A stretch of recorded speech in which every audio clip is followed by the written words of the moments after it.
আল্লাহু আকবার। ওই এলাকায় একটা সুন্দরী মেয়ে আছে, চরিত্রহীনতা সে বাস্তবায়ন করে দেহ ব্যবসার মাধ্যমে। তার একটা খাস কামরা আছে, অত্যন্ত সুন্দরী। এলাকার অন্যান্য ব্যবসাদের চাইতে ওর ডিমান্ড একটু বেশি। তৎকালীন সেই আমলে 100 স্বর্ণের টাকা লাগতো তার সাথে এক নাইট রাত কাটাইতে। 100 স্বর্ণের টাকা দিয়ে দিয়া যারা বড় লোক আছে তারা তার সাথে এভাবে আচরণ করত। হঠাৎ করে একদিন ওই বুজুর্গ, ওই আলেম, দিনদার পরহেজগার মানুষটার সামনে ওই সুন্দরী মেয়েটা পড়ে গেছে। নজর পড়ার সাথে সাথে এই বৃদ্ধ বয়সেও সেই মেয়েটার প্রতি আশেক হয়ে গেছে। এখন মনে মনে সিদ্ধান্ত নিয়েছি যে কোনো ভাবে জীবনে একটা বার হলেও তার সাথে রাত কাটাইতে হবে। কিন্তু গরিব মানুষ পয়সা পাবো কোন জায়গায়?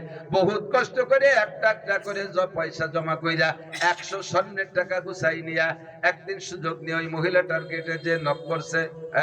মহিলা তুমি কে? আমি অমক। হ্যাঁ আমি আসছি, আমি তোমার কাস্টমার। 100 দিনার কিনে আসছেন বলে এই নয় 100 দিনার। 100 দিনার যখন দিয়ে দিয়েছে তত কেনা বেচা হয়ে গেছে। এখন ভিতরে যে দরজা বন্ধ করে মহিলা সার্বিকভাবে প্রস্তুতি নেছে। এবার উনাকে দিয়ে প্রস্তুতি নিয়ে আইছে। যখন আইনে মুহূর্তে চাষটাইবে আসছে তখন হঠাৎ করে লোকটার মধ্যে একটা আতঙ্ক আসছে। আরে কপাল, আমি যেই কাজে এখন নিয়োজিত হতে যাচ্ছি, যে হালাতেই থাকবো, আমার আল্লাহ আমার এই হালাতটা দেখতেছে। যখন ভিতরে ভয়টা এসে গেছে সঙ্গে সঙ্গে লোকটা উঠে চলে গেছে। বাস্তব পর্যন্ত যায় না এখনো। এবার মহিলা বলতেছে, কি ব্যাপার, আপনি কাঁপছেন কেন, চলে গেলেন কেন? আপনি তো আমার টাকা দিয়ে দিয়েছেন, আজকে সারা রাত আপনার কাছে আমার দেহ বিক্রি করে দিয়েছি, আপনি কেন উঠে যাচ্ছেন? কয় না রে মনা, আর সম্ভব না, আমার ভয় হচ্ছে, আমি যে হালাতে যাইতে যাচ্ছি এইটা আমার আল্লাহ এখনই এই মুহূর্তে দেখতেছে। আমি এত বড় অন্যায় আল্লাহর মখলুক হয়ে আমি আল্লাহর সামনে কিভাবে করব? আমার আল্লাহ দেখে। কথা বলেন আল্লাহ দেখে।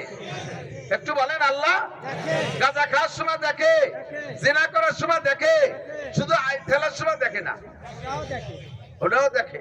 সুদে কারবারের সময় দেখে, সব হালাতে আমার আল্লাহ দেখে। যখন লোকটা সরে চলে যাচ্ছে, মহিলা বলতেছে, তাহলে কাকা আপনার টাকা নিয়ে যান। কয় না, টাকা তো তোমারে আমি ওয়াদা অনুযায়ী দিয়ে দিছি, তুমি তো আমার কাছে বিক্রি হয়ে গেছো, আমার বিক্রিত মাল মালিক যে কিনে নেয় সে ব্যবহার করলেও পারে, নাও করলে পারে। কথা বলেন, ব্যবহার, আপনি একটা 500 টাকা দিয়ে লুঙ্গি কিনে নিয়ে আসছেন, এবার বছর পরে লুঙ্গিটা ঘরে রেখে দিয়েছেন, ব্যবহার করেন না, তাই বলে কি দোকানদারের কাছে টাকা ফেরত যাবেন নাকি? হ্যাঁ, তোর লুঙ্গি ঘরে দিয়ে দিছো, ব্যবহার করে টাকা কটা ফেরত? তা যেমন করেন না, তোমার সাথে কেনা বেচা ফাইনাল, তোমার টাকা তুমি ব্যবহার করো, আমি চলে যাই। লোকটা চলে আসছে, মহিলা টাকা রেখে দিয়েছে। লোকটা বেরিয়ে আসার পরে এবার ওই মহিলার ভিতরে আতঙ্ক সাড়া দিছে। আল্লাহু আকবার। এই লোকটা জীবনে একটা বার অন্যায় করতে আইসা আল্লাহ দেখে ভয় পাইলো। আর আমি এই অন্যায় জীবনে কতবার দেখলাম, সববারই তো আমার আল্লাহ দেখেছে। আল্লাহু আকবার। এর কারণে তার ভিতরে আতঙ্ক এসে গেছে। বুজুর্গানে দিন বলেন, কামেলে কর খাকে গিরদ জরশাবাদ, কামেলে কর খাকে গিরদ জরশাবাদ, নাকে সরজর বুরদে খাকে স্তর শাবাদ, উজে কারে বাহরে গওহর আওয়ারাত, আজে আহা সোয়ে বরসার আওয়ারাত, গর্তু সঙ্গে খারা মর মরবুদি, চোবা সাহেব দিল রসি গওহর ছবি, গিলে খুশবু এদর হাম্মাম রোজে, রসি দস দস্তে মাহবুবে বদস্তাম, বধু গুপ্তম কে মেশকিয়া আবিরি, কে আজবুয়ে দিলাবিজে তুমস্তাম, বগুপ্তামান গুল গিলে না চিজে বুদাম, ওয়ালেকিন মুদ্দতে বাগুল নশস্তাম, জামালে হাম নশীদর মান তরকাদ, ওয়াগার নামান হামা খা কম কে হাসতাম। একটু বলেন না আল্লাহু আকবার। মেয়েটি বার বের হইছে, বের হইয়া খুঁজতেছে লোকটি গেল কোথায়। ওই লোক বাড়ি চলে গেছে। বাড়ি যাওয়ার পরে মহিলা 2-4 দিন পরে খুঁজতে খুঁজতে তার বাড়িও পৌঁছে গেছে। বাড়ির বাইরে থেকে বলছে, অমুক কি বাড়ি আছে? লোকরা বলতেছে, হ্যাঁ বাড়ি আছে। হুজুর ঘরের থেকে উকি মারি দেখে সেই মহিলা। বলেন তো এখন আতঙ্ক কোথায়? এখনো তো তার মনের ভাব জানে না। হুজুর চিন্তায় পড়ে গেছে, না জানি এই মহিলা মনে হয় সেই দিনের কথা মানুষের কাছে বলে টলে এবার আমাকে ধরা করার জন্য আসছে। অপমানিত শেষ নাই, কি করা যায়? মহিলা এবার আইসে বলতেছে, ওগো হুজুর, আমাকে বিয়ে করতে হবে। আমারে যদি বিয়ে না করেন তাহলে আমি সেই দিনের কথা বলে দেব। হুজুরের যে বয়স, এখন ওই মহিলাকে বিয়ে করা সম্ভব না। কর্মব্যস্ত মানুষ আপনারা, আমরা সকলেই জাগতিক সব কামকাজকে ফেলে রেখে, একদিকে রেখে কিছুক্ষণের জন্য দুনিয়াকে বিসর্জন দিয়ে আখিরাতের আশায়, আখিরাতের উদ্দেশ্যে আল্লাহ পাক রব্বুল আলামিন এই সাময়িক জান্নাতের বাগানে আমাদেরকে ডেকে নিয়ে আসছেন, আশার তৌফিক দিয়েছেন। রব্বুল আলামিন নিজে আমাদেরকে ডেকে নিয়ে আসছেন। ইচ্ছা মতো আসতে পারি নাই। যদি শক্তির বলে, চেহারার বলে, স্বাস্থ্যের বলে, ধনের বলে, জনের বলে, দলের বলে, ক্ষমতার বলে, সার্টিফিকেটের বলে যদি ওয়াজ শোনাশুনি হইতো, তাহলে আমাদের চাইতে অনেক এ জাতীয় যোগ্য মানুষ সমাজে রয়ে গেছে। তারা কখনো মাহফিলে আসে না, আসতেও পারে না। তারাই এসে মাঠটা দখল করে ফেলত। আমরা সর্বদিক দিয়ে দুর্বল, সর্বদিক দিয়ে কমজোর। তাদের তুলনায় ধনও কম, জনও কম, স্বাস্থ্য চেহারা কম।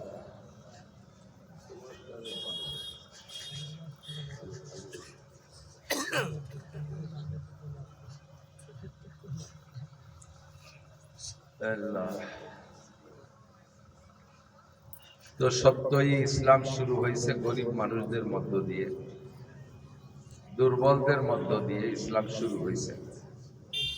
বেলাল, আম্মার, সোহায়েব, এ সমস্ত গরিব গুরাবা গোলাম, হাবশি গোলাম, সাহাবায়ে কেরামদের মধ্যে অধিকাংশ স্থানীয়রাও অন্যদের চাইতে সামাজিকভাবে দুর্বল ছিল প্রথম সময়। আর সেই থেকে ইসলাম চলতেও আছে গরিবদের মধ্য দিয়ে। বড় লোকদের গায়ে ইসলামের ছোঁয়া লাগে না, বড় বড় সার্টিফিকেটওয়ালাদের গায়ে ইসলামের ছোঁয়া লাগে না, বড় বড় নেতাদের গায়ে ইসলামের ছোঁয়া লাগে না। আল্লাহর বদলে সর্বকালে গরিব মানুষরাই ইসলাম নিয়ে একটু নাড়াচাড়া করে। হুজুর বলেন তুবা লিল গুরাবা, কাজেই গরিবরা বড় ভাগ্যবান। নবী আলাইহিস সালাতু ওয়াস সালাম আমাদেরকে ভাগ্যবান বলে সার্টিফাই করেছেন। আর আল্লাহ পাক রব্বুল আলামিনের মেহেরবানির ডাকে আমরা এখানে আসতে সুযোগ পেয়েছি, এজন্য একটু শুকর আদায় করে নিই আলহামদুলিল্লাহ। বক্তা পর্ব ধারাবাহিক আছে, আমাদের দেশে একটা প্রথা বনে গেছে। এ কারণে আমার মনে চাইতেছে যে আমি মাহফিলের জগৎ থেকে সরে যাব। আল্লাহে আল্লাহ হেফাজত করুক। এর মধ্যে যদি আমার কোনো ইখলাসের ঘাটতি থাকে, আল্লাহ যেন আমার মাফ করে দেয়। একেবারে অন্তর থেকে বলতেছে।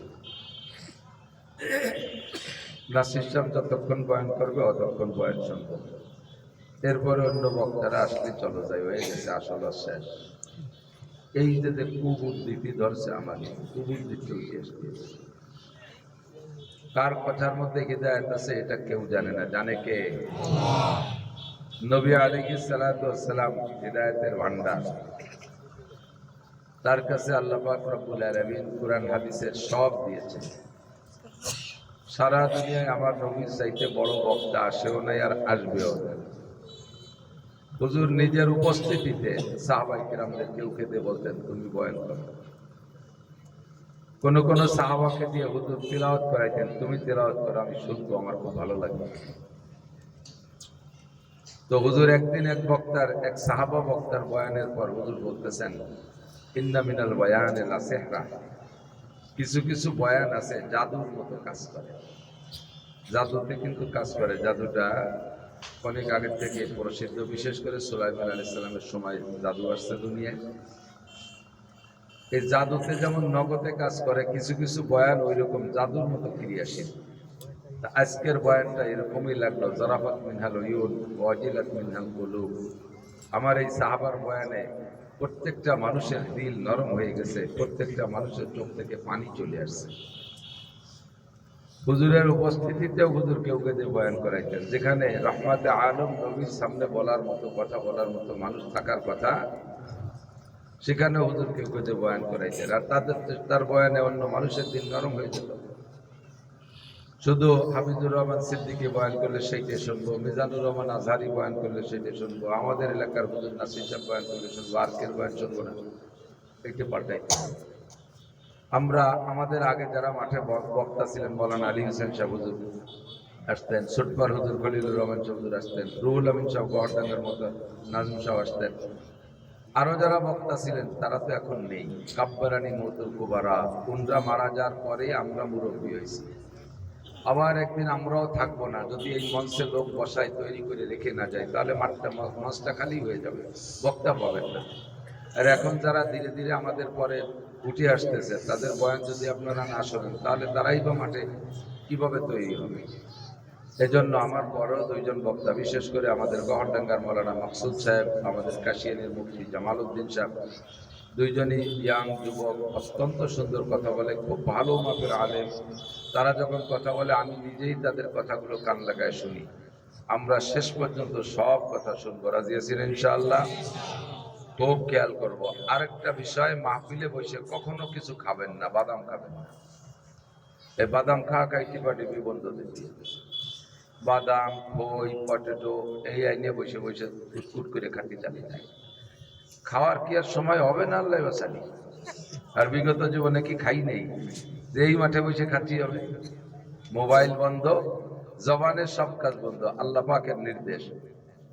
وَإِذَا قُرِئَ الْقُرْآنُ فَاسْتَمِعُوا لَهُ وَأَنصِتُوا لَعَلَّكُمْ تُرْحَمُونَ। যখন তোমাদের সামনে কোরআনে কারীম রিডিং তেলাওয়াত করা হবে, কেউ যদি শুধু তেলাওয়াত করে, তখন আপনার কানে আসলে আপনি সব কাজ বাদ দিয়ে আপনার ওই দিক কান রাখতে হবে। কাজ যদি চালুও থাকে, হাতের কাজ, তো কানটারে সেদিকে রাখতে হবে। ফাসতামিউ, অন্তরের কান দিয়ে শোনো। যদি কোরআনের তরজমা তাফসীর হয়, তাও অন্তরের কান দিয়ে শোনো। ওয়া আনসিতু, আর অন্তরে কান দিয়ে শুনতে হলে অবস্থাটা কেমন হতে হয়? ওয়া হালিয়া, তখন তোমার হালাতটা থাকতে হবে এমন যে ওয়া আনসিতু, মুখরে বন্ধ রাখতে হবে, মুখের কোনো কাজ চলবে না। একই সাথে কান এবং মুখ দুইজনের ব্যবহার করা যায় না। কথা বলতে গেলে কানে শুনি, দেখেন না মোবাইল যখন করেন আপনি কানে লাগায় মোবাইল, এবার আর কেউ যা যা কয়ে যাচ্ছে একটু কানের মধ্যে ধুয়ে নেন, কারণ যেটা কানে গেছে আর ওদিকে তার সাথে কথা বলতেছেন। কান আর মুখ দুইজনে এক জায়গায় রাখতে হবে, তাহলে কথা বোঝা যায়। লাআল্লাকুম তুরহামুন, তাহলে আল্লাহ পাক বলেন অবশ্যই তোমাদের উপরে রহমত নাজিল করা হবে। আমরা এখানে সকলে রহমতের মহতাজ। আল্লাহর রহমত ছাড়া এক মিনিটও বেঁচে থাকা সম্ভব? একটু বলেন সম্ভব? আল্লাহর রহমত ছাড়া এক মিনিটও বেঁচে থাকা যাবে না, এক সেকেন্ডও বেঁচে থাকা যাবে না। কাজে আমরা সকলে রহমতের মহতাজ, আল্লাহর কাছে রহমত চাই। আর আল্লাহ পাক বলেন তোমাদের উপরে এই ময়দানে প্রচুর রহমত নাজিল করা হবে। গাশিয়াতুর রহমান নাযারাত আলাইহিমুস সাকিনা। আমি প্রথম চান্সে এই মাঠটাকে রহমতের ফেরেশতা দিয়ে বেষ্টন করে রেখেছি। চতুর্দিকে ফেরেশতা দাঁড়িয়ে আছে, আমরা দেখি না। ফেরেশতারা হলো জিসমুন নূরানি, নূরের বডি।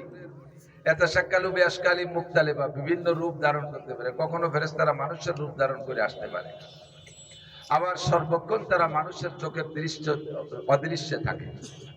একের কাঁধে আর একজন পা দিয়ে দিয়ে দিয়ে এমন করে আসমান পর্যন্ত তারা গোল করে প্যান্ডেলটারে ঘিরে দাঁড়িয়ে আছে। সিকিউরিটি পাহারা দিচ্ছে যাতে শয়তান ভিতরে ঢুকতে না পারে। আর এই বেষ্টনীর মাঝে আল্লাহ আসমান থেকে অজরে রহমত সাকিনা নাজিল করতেছেন। সাকিনা মানে এক প্রকার প্রশান্তি, মনে রাখেন, সাকিনা মানে প্রশান্তি। প্রশান্তি কি? মনের সব দুশ্চিন্তা দূর করে দেয়। যতক্ষণ বয়ান হবে দেখবেন যে স্বাভাবিকভাবে দুশ্চিন্তা আসে না। এক বুড়ো ঘরে শুয়ে রাত্রে ঘুমায় না, খালি এপাশ ওপাশ করতে করতে ল্যাপ দিয়ে খেতায় দিয়ে ঠেঁচি দূরে রাখতেছে, আগুন তাওয়া দিয়ে স্যাক দিচ্ছে, তারপরে রুম হিটার লাগাই দিচ্ছে, ঘুম কোটে আসেই না। এই বুড়োরে শুক্রবারে ইমাম সাহেবের সামনে নিয়ে বসায় দেবেন, দেখবেন যে 1 মিনিটের মধ্যে ঘুমানো শুরু হয়ে গেছে। বুড়ো ঘুমোতে ঘুমোতে নালাতে দাড়ি ভাসায় ফেলাচ্ছে, উমড়ি খেয়ে আর একজনের গাড়ে মুড়ে পড়ে। এই জায়গায় তার ঘুম ঠেয়া হয়ে যায় না, এত বয়ান তারপরে ঘুম ঠেকে না। কারণ কি? মসজিদটারে ফেরেশতারা ঘিরে রাখছে, আর আসমান থেকে সাকিনা প্রশান্তি নাজিল হচ্ছে। এই জন্য মাথার মধ্যে কোনো টেনশন নাই, অনায়াসে ঘুম এসে যায়।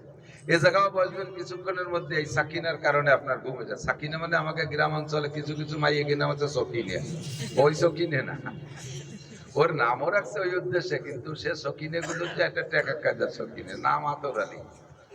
শুনে মনে হয় যেন কি পরিমাণ গিরান, অথচ তার কাছে সুসো মরা গন্ধ। আতর আলী হলি গিরান, সাকিনা হলি প্রশান্ত হয় না, অনেক সাকিনা উদ্র হয়, চুরিরা চুরি বেড়ায় সাকিনেরা। তো এখানে যে সাকিনা নাজিল হবে, আসমান থেকে প্রশান্তি নাজিল হবে, আল্লাহ পাক আমাদের এই প্রশান্তির ভাগী করুক, সবাই বলি আমিন। সময় কম কামাই বেশি, অল্পক্ষণের ভিতরে অনেক কথা আমরা নিয়ে যাব। জানি না এরকম কথা কোনো বক্তাই বলতে পারবে না। এলাকায় প্রচুর মাহফিল হয়, প্রচুর বক্তারা আসে, ইউটিউবের ভিতরে সব বক্তাদের ওয়াজ আপনারা অবিরাম পাইতে থাকেন। কাজেই কোনো নতুন কথা নাই, পুরন কথাই আল্লাহ পাক বলার জন্য অর্ডার করেন, ওয়াজাক্কির, জানা কথাগুলো আলোচনা করো, জানা কথাগুলোই আলোচনা করো। ফাইন্না যিকরা তানফাউল মুমিনিন। জানা কথাগুলো যদি বারবার আলোচনায় আসে, মজলিসের ভিতরে আলোচনা হয়, তাহলে মানুষের ভিতরে ঈমান, মুমিনের ঈমান বৃদ্ধি পায় আর আমলের প্রতি উৎসাহিত হয়। বলনেওয়ালা নিজের ভিতরে, বক্তাও অনেক সময় আমল করে না, কিন্তু যে কথাটা আজকে বয়ানের মধ্যে এসে গেছে, তাৎক্ষণিক নিজের ভিতরে একটা পরিবর্তন আসে। আরে আমি তো কথাটা বললাম, কিন্তু আমি তো আমল করি না, কাজে আমাকে আমল করতে হবে। তখনই বক্তার ভিতরে একটা চেতনা আসে। আল্লাহ পাকের কোরআন শরীফের ওই আয়াতের কথা, লিমা তাকুলুনা মা লা তাফআলুন। তুমি যে কথা আমল করো না, যেটার পর নিজে আমল করো না, সেটা বলো কেন?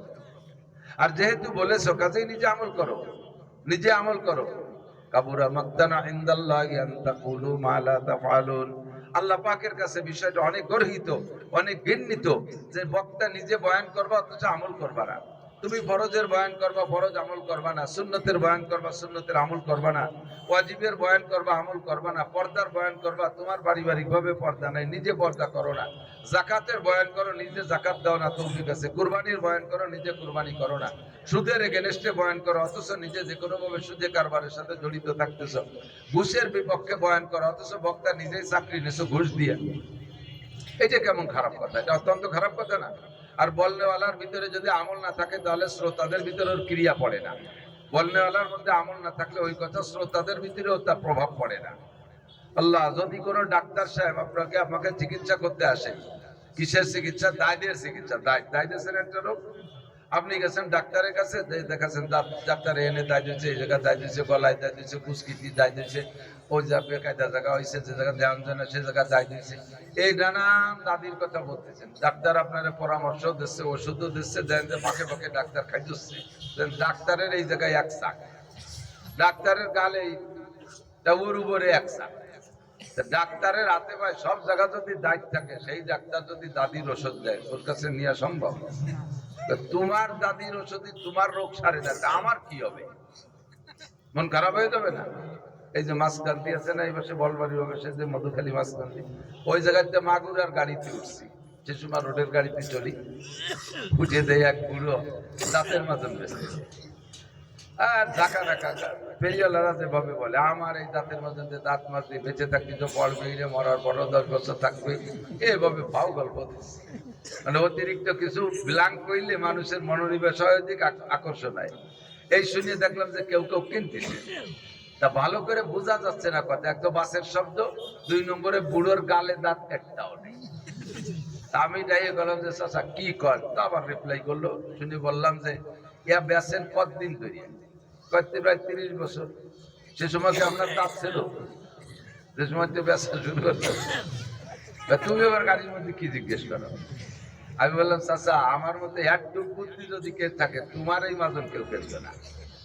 আমি দেখতেছি যে যেই মাজনে তোমার দাঁত ঠেকাতে পারি নেই, ওই মাজনে আমার দাঁতও ঠেকাতে পারবে। তো বক্তার মুখের মধ্যে যদি দাঁতের মাজন বেচা আলার নিজের গালে দাঁত না থাকলে, তার মাজন কেউ যেমন দাঁত মাজতে চাইবে না, কিনতে যাবে না। বক্তার মধ্যেও যদি আমল না থাকে, তাহলে দেখে দেখে মানুষে ক্রিটিসাইজ করবে। স্বয়ং আল্লাহর পক্ষ থেকে একটা কুপ্রভাব পড়ে। তুমি যে কথা বয়ান করলে, এই কথার পর তোমার আমল নাই, কাজে ওই বয়ান উম্মতের মধ্যে আমলে আসবে না। আল্লাহ হেফাজত করুক। আমরা বক্তারা আগে ভালো হয়ে যাই, একটু দোয়া করেন আমরা যেন ভালো হই, আমরা যেন বয়ান অনুযায়ী আমল করতে পারি। আর বয়ান তো আমার বয়ান আপনারাও শুনবেন, আমিও শুনবো। আমার চাইতে সবচাইতে নিকটে যার মুখ, আর থেকে 10 হাত দূরে কান, আমার বয়ান শুনে যে আপনাদের কানে যাচ্ছে তো। আল্লামা ইকবাল বলেন, दिल से जो बात निकलती है असर रखती है, पढ़ने की ताकत परवाज़ मगर रखती है। অন্তরেরই কথাটিতে সত্যই তো আচর রাখে, কথাগুলির পাখা নাই তবুও যে তা উড়তে পারে। কথার পাখা নাই, তা উড়তে পারে। না উড়লে আমার মুখ থেকে আপনার কানে গেল কি করে? কতক্ষণ কথাগুলির পাখা নাই তবুও যে তা উড়তে পারে। কথার পাখা নাই, কানে উড়ে যেয়ে লাগে। তা আমার কথা উড়ে যায় আপনার কানে ওই 50 হাত 60 হাত 100 হাত 1000 হাত দূরে যাইয়া একজনের কানে ঢুকে যদি তার পরিবর্তন আসতে পারে, আমার কথা তো সর্বপ্রথম আমিই শুনি। আমার কান আমার মুখের থেকে 5 আঙ্গুল দূরে। কাজেই আজকের যে বয়ান হবে, এই বয়ানটা আপনারা যেমন শুনবেন, বক্তারা এরকম শুনবে। আল্লাহ যেন বক্তা শ্রোতা সকলকে আমল করার তৌফিক দান করে, বলেন আমিন। আমরা মুমিন, আমাদেরকে আল্লাহ পাক রব্বুল আলামিন এই জগৎ থেকে দুইটা জিনিস নিয়ে যাওয়ার জন্য আদেশ করেছেন। একটা হলো ঈমান আর একটা হলো ইসলাম। বলেন ঈমান আর ইসলাম। প্রথম ঈমান, প্রথম কি? ঈমান, আর সেকেন্ড ইসলাম। ইসলাম মানে আমল বিল আরকান, ইকরার বিল লিসান, আমল বিল আরকান। ইসলাম হলো আমি মুসলমান হইছি এই কথাটা মুখে স্বীকার করা, এর নাম ইসলাম। আর আমল বিল আরকান, আমার অঙ্গ প্রত্যঙ্গ দিয়ে যত আমল আল্লাহর পক্ষ থেকে রসুলের পক্ষ থেকে আসছে সব আমলগুলো করার নাম হলো আমল বিল আরকান। তো আমল বিল আরকান, অঙ্গ প্রত্যঙ্গ দিয়ে আমরা যে আমলগুলো করি, চোখ দিয়ে ভালো কিছু দেখি, চোখ দিয়ে কোরআন দেখি, চোখ দিয়ে হাদিস দেখি, চোখ দিয়ে আব্বা মাকে মহব্বতের সাথে তাকাইলে একটা কবুল হজের নেকি পাওয়া যায়, বলি সুবহানাল্লাহ। এই চোখের আমল করি, কানের আমল করি, কোরআন শুনি, হাদিস শুনি, তেলাওয়াত শুনি, বয়ান শুনি, কানের আমল করি। জিহ্বের আমল করি, জিকির করি, তেলাওয়াত করি, ফিকির করি, ইত্যাদি করি। জিহ্বে দিয়ে সত্য কথা বলি, ন্যায় বিচারের ব্যাপারে সত্য কথা বলি, সঠিক কথা বলি, এটা জিহ্বের আমল। হাতের আমল, হাত দিয়ে দান করি, মানুষের উপকার করি, হাত দিয়ে কোনো ব্যাগ বুক বয়ে দেই। পায়ের আমল, আমি পা দিয়ে কোনো ভালো জায়গায় হেঁটে যাই। ব্রেনের আমল, আমি ব্রেন দিয়ে ভালো কথা ক্যাচ করি। কলবের আমল, আমি কলব দিয়ে ভালো কথার পরিকল্পনা করি। এমন করে শরীরের থেকে যত আমল আছে, যত অঙ্গ প্রত্যঙ্গ আছে, সমস্ত অঙ্গ প্রত্যঙ্গ কোনো না কোনো আমল করে। এই আমলগুলো শুধু মুসলমান করে তা না, ভালো কাজ, নেকের কাজ, চোখের কাজ, হাতের কাজ, পায়ের কাজ, এই সব কাজগুলো মুসলমানরাও যেমন করে, অমুসলমানরাও এরকম করে।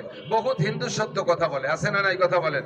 মুসলমানরা এই সাজালির বাজারের থেকে দোকানের থেকে মাল কিনে নিয়ে বাকি মাল নিয়ে যায়, আগামী শুক্রবারে দেব। বছরের মধ্যে শুক্রবার আসে না, এরকম ভালো ভালো দিনদার মুসলমান আছে না? এরপরে দোকানটা বাধ্য অন্য গলিতে সেটি চলে যায়। আর হিন্দুদের সাথে কিনা বেচা করলে বাকি কিনে নিছে, যদি শুক্রবার বলে তাহলে ভদ্রলোক হিন্দু শুক্রবারেই দিয়ে দেয়। ওয়াদা করলে ঠিক রাখে, কথা বললে সত্য বলে, মুনাফিকি করে না, চগলখুরি করে না, গীবত শিকায়ত করে না, পরনিন্দা করে না। এরকম বহুত হিন্দু আছে। খ্রিস্টানরা আছে, সিটারি, বাটপাড়ি, ধোঁকাবাজি, ফাঁকিবাজি করে না। এই না করাটাও ইবাদত, না করাটাও ইবাদত। তো আমাদের জিন্দেগিতে যত আমল করব, এই আমলগুলো, নেক আমলগুলো যদি আমার আমল নামার বস্তায় রাখতে হয়, আমল নামা বস্তা, দুনিয়ার মাল রাখার জন্য যে বস্তা, সে বস্তার নাম তো বস্তা। ধান রাখে বস্তায়, চাউল রাখে বস্তায়, গম রাখে বস্তায়, সরিষা রাখে বস্তায়, ডাউল রাখে বস্তায়, বস্তায় রাখে। আর আমাদের জিন্দেগিতে যত আমল আছে, এই আমলগুলো রাখতে জন্য যেই পাত্র, সে পাত্রের নাম হলো আমল নামা। নাম কি? আমল নামা। তো প্রত্যেক বস্তার তলায় যেমন সেলাই দিয়ে তারপরে বস্তা তৈরি করে মাল রাখতে হয়, আমল রাখার যে বস্তা, এই আমল রাখার বস্তার নাম আমল নামা, তার নিচেও বস্তার তলায় সেলাই দিয়ে তারপরে আমল রাখতে হয়। তো আমাদের সারা জিন্দেগিতে যত নেক আমল করব, এটা রাখবো যে বস্তার ভিতরে আমল নামা। এই আমল নামার বস্তার তলে সেলাই দিতে হবে কি দিয়ে? লেফসিয়ে নে সুই দিয়ে, গেতাসিয়ে নে সুই দিয়ে। কি দিয়ে সেলাই দিতে হবে? ইমানের সেলাই। বলেন ইমানের, ইমানের সুই দিয়ে সেলাই দিতে হবে। এই জন্য আল্লাহ পাক প্রত্যেকটা নেক আমলের আয়াতের শুরুতে ইমানের কথা আগে বলছেন। আমি যে আয়াত পড়েছি, ইয়া আইয়ুহাল্লাযীনা আমানু, শুরু ইয়া আইয়ুহাল্লাযীনা আমানু, তোমরা যারা ঈমান এনেছো, তোমরা যারা মুমিন, তোমার আমলনামার বস্তার তলায় ইমানের সেলাই দেছো। ইমানের সেলাই কি দিয়ে দিতে হয়? এই খেয়াল করেন, ইমানের সেলাই দিতে হয় 4টে সেলাই। কয়টা সেলাই? 1 নম্বর সেলাই আমার সাথে পড়েন, লা ইলাহা ইল্লাল্লাহ মুহাম্মাদুর রাসূলুল্লাহ। 1 নম্বরে ইমানের সেলাই। হিন্দুরা নেক আমল করে, ওদের আমল নামার বস্তার তলায় সেলাই নাই। খ্রিস্টানরা অনেক নেক আমল করে, আমল নামার বস্তার তলায় সেলাই নাই। ইহুদ নাসারারা নেক আমল করে, আমল নামার বস্তার তলায় সেলাই নাই। কারণ ওরা ঈমানের কলেমা লা ইলাহা ইল্লাল্লাহ পড়ে নাই, ওদের বস্তার তলায় সেলাই নাই। সারা জীবন ভরে যা রাখবে ওই বস্তার ভিতরে, তলে যদি সেলাই না থাকে কোনোদিন বস্তা ভরবে? কতক্ষণ ভরবে? কোনোদিনও বস্তা ভরবে না। কাজেই ওদের আমল নামার বস্তার তলায় সেলাই না থাকার কারণে সারা জীবন মন ভরে কোটি কোটি টাকা মানুষকে দান করে। খ্রিস্টানরা দানে পটু, খ্রিস্টানরা দানে পটু। দেখেন রোহিঙ্গারা বাংলাদেশে আছে চট্টগ্রামে, যারা দেখছেন যারা দেখছেন না দেখছেন জানেন না, আমি সচক্ষে দেখে আসছি সব। এই রোহিঙ্গারা 10-12 লক্ষ রোহিঙ্গা বাংলাদেশ সরকার আর বাংলাদেশের মুসলমানরা আর কয় টাকা দিয়েছেন? তাৎক্ষণিকভাবে আমরা কিছু কালেকশন আপনাদের থেকে করে নিয়ে দিয়েছি, আর তো আমরা খোঁজ খবর রাখি না। কিন্তু তাদের এদেশে চাকরি নাই, তাদের এদেশে জায়গা জমি নাই, তারা যাযাবর, তারা এভাবে ভাসমান আছে। তাদের জীবনের যাহা কিছু প্রয়োজন সব বেশিরভাগ 90% খ্রিস্টানরা দিচ্ছে। উদ্দেশ্য তাদের অন্য কিছু, তাদের এভাবে দান ধান দিয়া একেবারে ভোলাবালা করে একসময় তাদের পক্ষে নিয়ে তাদের কাছে খ্রিস্টানি কলেমার প্রস্তাব দেবে, তোমরা কলেমা খ্রিস্টানি কলেমা পড়ো, খ্রিস্টান হয়ে যাও। এই উদ্দেশ্যে তারা দিয়ে যাচ্ছে। তবে কোটি কোটি টাকা বিশ্বের প্রান্তে প্রান্তে দান করতেছে। এই দানে যে নেকি হবে, ওই নেকি দাঁড়ানোর জন্য যেই বস্তা, আমলনামার বস্তার তলে সেলাই নাই, লা ইলাহা ইল্লাল্লাহু মুহাম্মাদুর রাসূলুল্লাহ পড়া নাই। 2 নম্বর কলেমা, 2 নম্বর সিলাই কলেমায়ে শাহাদাত।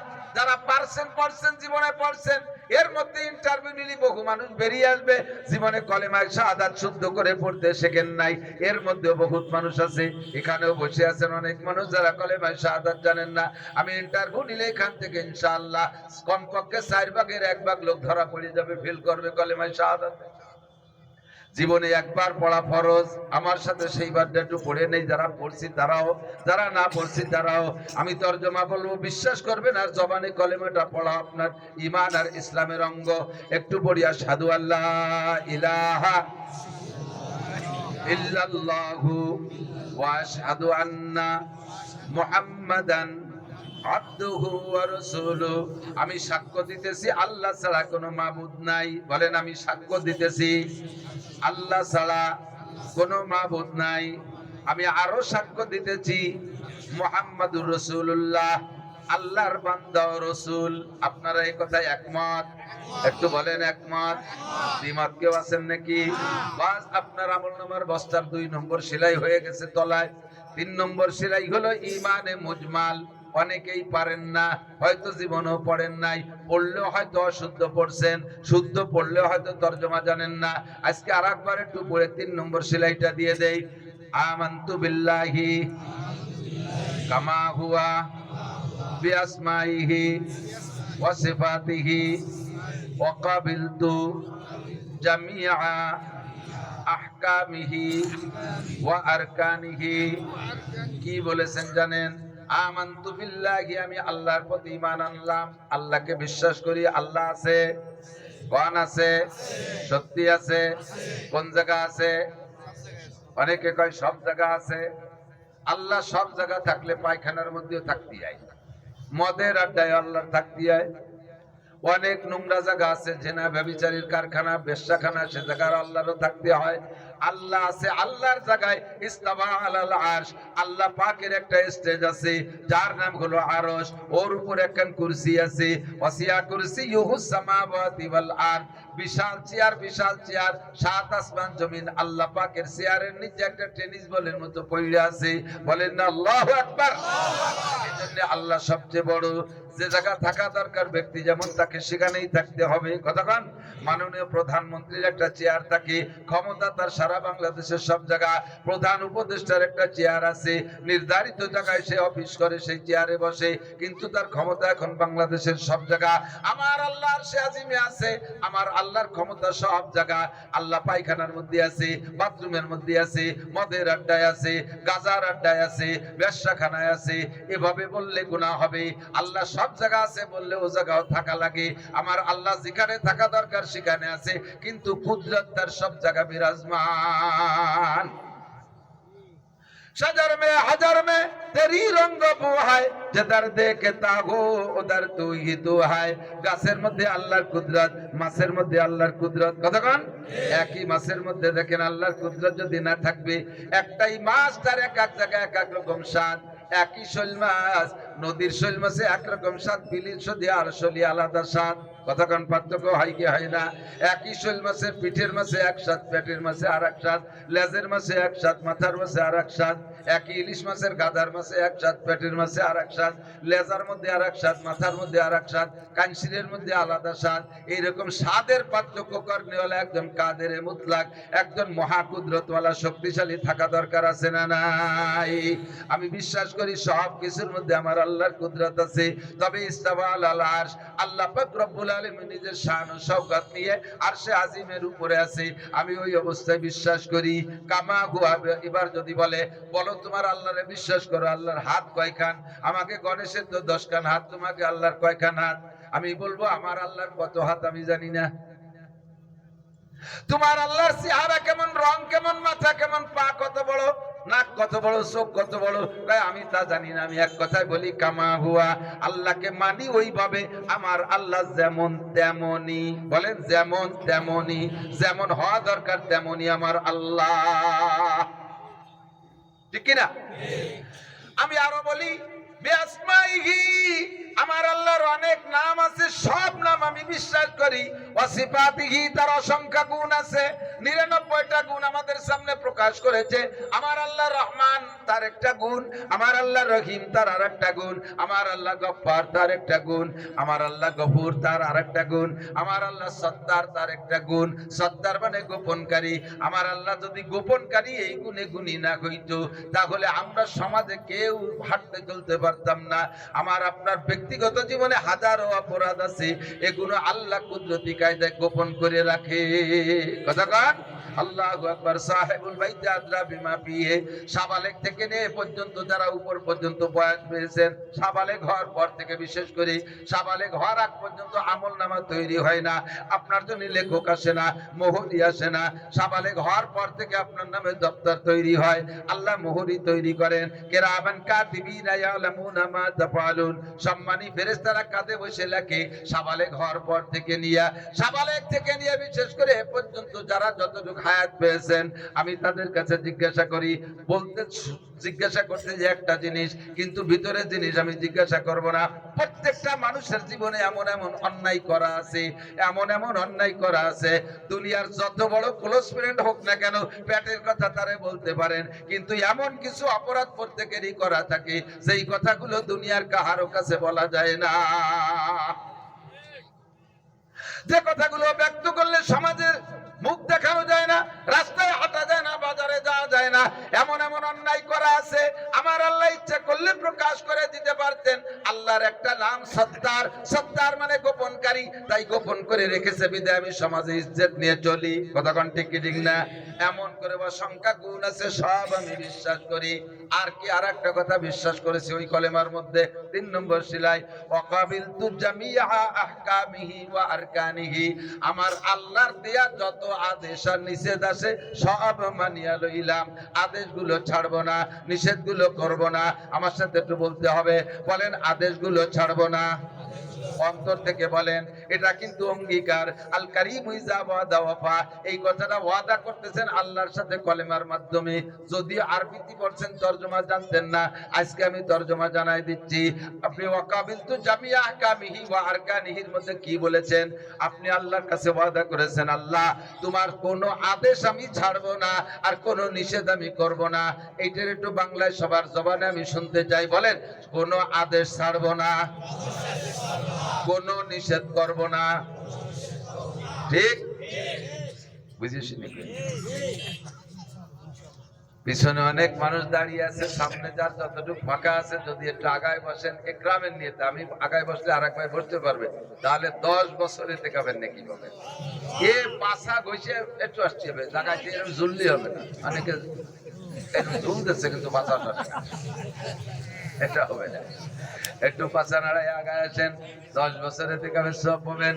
যারা দাঁড়িয়ে দাঁড়িয়ে বয়ান শুনতেছেন, তারা বসে বয়ান শুনলে হযরত আব্বাস রাদিয়াল্লাহু তাআলা আনহুর সাথে জান্নাতে যাবেন, সাহাবায়ে কিরামদের সাথে জান্নাতে যাবেন। আর আমরা জান্নাতে তো যাওয়ার আশায় এখানে আসি, আর যদি সাহাবায়ে কেরাম আর নবী রাসূলদের সাথে জান্নাতে যায়, সাহাবায়ে কেরাম নবীর সাথে যাবে, আমরা সাহাবায়ে কেরামের সাথে যাব, আমরা সাহাবায়ে কেরামদের সাথী আর সাহাবায়ে কেরাম নবী পাকের সাথী, তাহলে আমরা নবী পাকের সাথী। কথা বলেন ঠিক না? এমনি জান্নাতে যাব তো যাবই, আর সাথী যদি হতে পারে নবী আলাইহিস সালাতু ওয়াস সালামের, তাহলে জান্নাতটা কত সম্মানী হবে, কত মর্যাদা হবে, কত মজা পাবো। এই জন্য যারা দাঁড়িয়ে আছে যুবকরা, তোমরা নিচে বসো, একটু বসে পড়ো, ভালো হবে। এই কাছে কাছে ভিতরে ঢুকে সময় অল্প সময়ের ভিতরে বেশিক্ষণ বিরক্ত করবো না। তো আমি যে কথা বলতে চাইছি আমার দিক তাকান। 3 নম্বর হলো কি বলছি, 4 নম্বর 3 নম্বর কলেমা, সমস্ত আদেশগুলো মানিয়া লইলাম, ঠিক আছে, আদেশগুলো ছাড়বো না, বলেন আদেশগুলো ছাড়বো না। কেন মুখ দিয়ে বলাইলাম? কিয়ামতের ময়দানে আপনারা আমার বিপক্ষে মামলা দেবেন।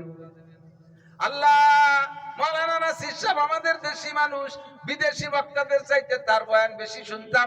সে যদি আমাদের এই কথাগুলো ইকরার আর অঙ্গীকার করাইতো, বুঝাই দিত, তাহলে কোনোদিন আমরা আমল ছাড়তাম না। উনি আইসা কিসসা কাহিনী করে সাইরা চলে গেছে, আমাদেরকে বল এই কথা ইকরারও করাই নাই, স্বীকারও করাই নাই, আমাদেরকে বুঝাই দেয় নাই। তাই আমরা ভুলের মধ্যে রয়েছি। আপনারা বক্তাদের বিপক্ষে মামলা দেবেন, যাতে মামলার থেকে কমপক্ষে আমি পিঠ বাঁচায় সেরে যাইতে পারি। এই জন্য আপনারা মুখ দিয়ে বলাইলাম। কেন? আল্লাহ কয় মা ইয়ালফিজু মিন কাউলিন ইল্লা লাদাইহি রাকিবুন আতীদ। যে কথাটা অন্তরের মধ্যে ঘুরপাক খায়, যতক্ষণ পর্যন্ত হাতে কাজে বাস্তবায়ন না করবেন অথবা মুখে উচ্চারণ না করবেন, ততক্ষণ যত খারাপ কাজের পরিকল্পনা করেন ফেরেশতারা তা লেখে না। যখনই মুখ দিয়ে বলবেন, ভালো বলেন আর মন্দ বলেন, সঙ্গে সঙ্গে ফেরেশতারা লিখে ফেলে। আমি আপনাদের দিয়ে স্বীকার করাইয়া মুখ দিয়ে কথাটা বের করছি, আপনার কাদের ফেরেশতা আপনার আমলনামায় লিখে রেখেছেন। আর ওইটা কি মরার আগে, আপনি যখন মারা যাবেন, মরার সময় আপনার রূহের গলায় ঝুলাই দেবে। আল্লাহ কয় ওয়াকুল্লা ইনসানিন আলজামনাহু তাইরাহু ফি উনুকিহি ওয়া নুখরিজু লাহু ইয়াওমাল কিয়ামাতি কিতাবান ইয়ালকাহু মানশুরা। সারা জীবন পরে যেখানে যা করছো, পাট বাগানে বসে গাঁজা খাইছো, ইয়াবা খাইছো, ফেনসিলিন হিরোইনের ব্যবসা করছো, চার দোকানে সিবা সাফার মধ্যে বসে ইয়াকামের কিনা বেচা করছো, কম্বলের নিচে মুখ লুকাইয়া ওর ভিতরে ফেসবুকে ল্যাংটা ছবি দেখা দেখি করছো, আর গভীর রাতে 3-4 জন গোপন জায়গায় বইসা গেম খেলাখেলি করছো, মনে করছো ওইটা ফেরেশতারা জানে না। সব কিছু যাই না তোমার আমলনামায় লিখে মরার সময় তোমার গলায় ঝুলাই দেবে। এই গলায়টা আর রূহের গলায়, আর ওইটা বের করবে কবে? আল্লাহ কয় অনুখরিজু লাহু ইয়াওমাল কিয়ামাতি কিতাবান ইয়ালকাহু মানশুরা। হাসরের মাঠে আমি তোমাকে ডেকে জিজ্ঞেস করব, আমার দিক আল্লাহ পাক জিজ্ঞেস করবে, আজ নাফতা কাজা, আজ নাফতা কাজা, আজ নাফতা কাজা, এ তুমি কি এইগুলা করছো, এইগুলা করছো, এইগুলা করছো? আল্লাহর সামনে সে জায়গা ভয়ে যদি স্বীকার করেন, আল্লাহ জিজ্ঞেস করতেছে, স্বীকার করলি তো উপায় নাই, জি করছি করছি। তাহলে এত বড় মাস্টারি বাহাদুরি করে কেটে দিল, আমার সামনে দাঁড়ায় তাই স্বীকার করিস। ভয়তে শেষ মা আপনি অস্বীকারের দিক যাবেন, কোরআন শরীফের আয়াতেই প্রমাণ করে। অস্বীকারের দিন না, আল্লাহ আমি এগুলো তো চিনি, এই আবা খাইছি, এই আবা কি আল্লাহ আমি তো বুঝি, নেহা সাজবে সেই জায়গাতে, গ্রাম ওখানে নেকা নেকা সাজবে না, আল্লাহ আমি এগুলো চিনি না। এই জেনা করছিস, জেনা কি খায় না পরে, মানে বলো সাজবে। আল্লাহ কয় বোকা শাস্তিছ নাকতিমু আলা ফাইক, তোর মুখ বন্ধ করে দেব। সূরা সূরা ইয়াসিনের আয়াত, আল-ইয়াওমা নাকতিমু আলা ফাইকিহিম, এই মিথ্যাবাদীদের মুখ বন্ধ করে দেব। ওয়াতুকাল্লিমুনা আইদিহিম ওয়া তাশহাদু আরজুলুহুম, দুইটি অঙ্গের কথা আল্লাহ বলেছেন। তোমার হাতে সাক্ষী দেবে, তোমার পায়ে সাক্ষী দেবে। তোমার পায়ে বলবে জি আল্লাহ আমি উড়াকান্দি ঠাকুর বাড়ি আইতে গেছিলাম, আমার মনে আছে, আমি কোনো মতে যাব না, রাস্তায় 2বার স্লিপ করে পড়িও গেলাম, তবু উঠোই আমার সেই উড়াকান্দি ঠাকুর বাড়ি নিয়ে চলছে, পায়ে সাক্ষী দেবে। আর ওই ঠাকুর বাড়ি গেছে, ওই মেলায় গেছে, ওই নাপাক জায়গায় গেছে, আমারে দিয়ে হাঁটা এনেছে।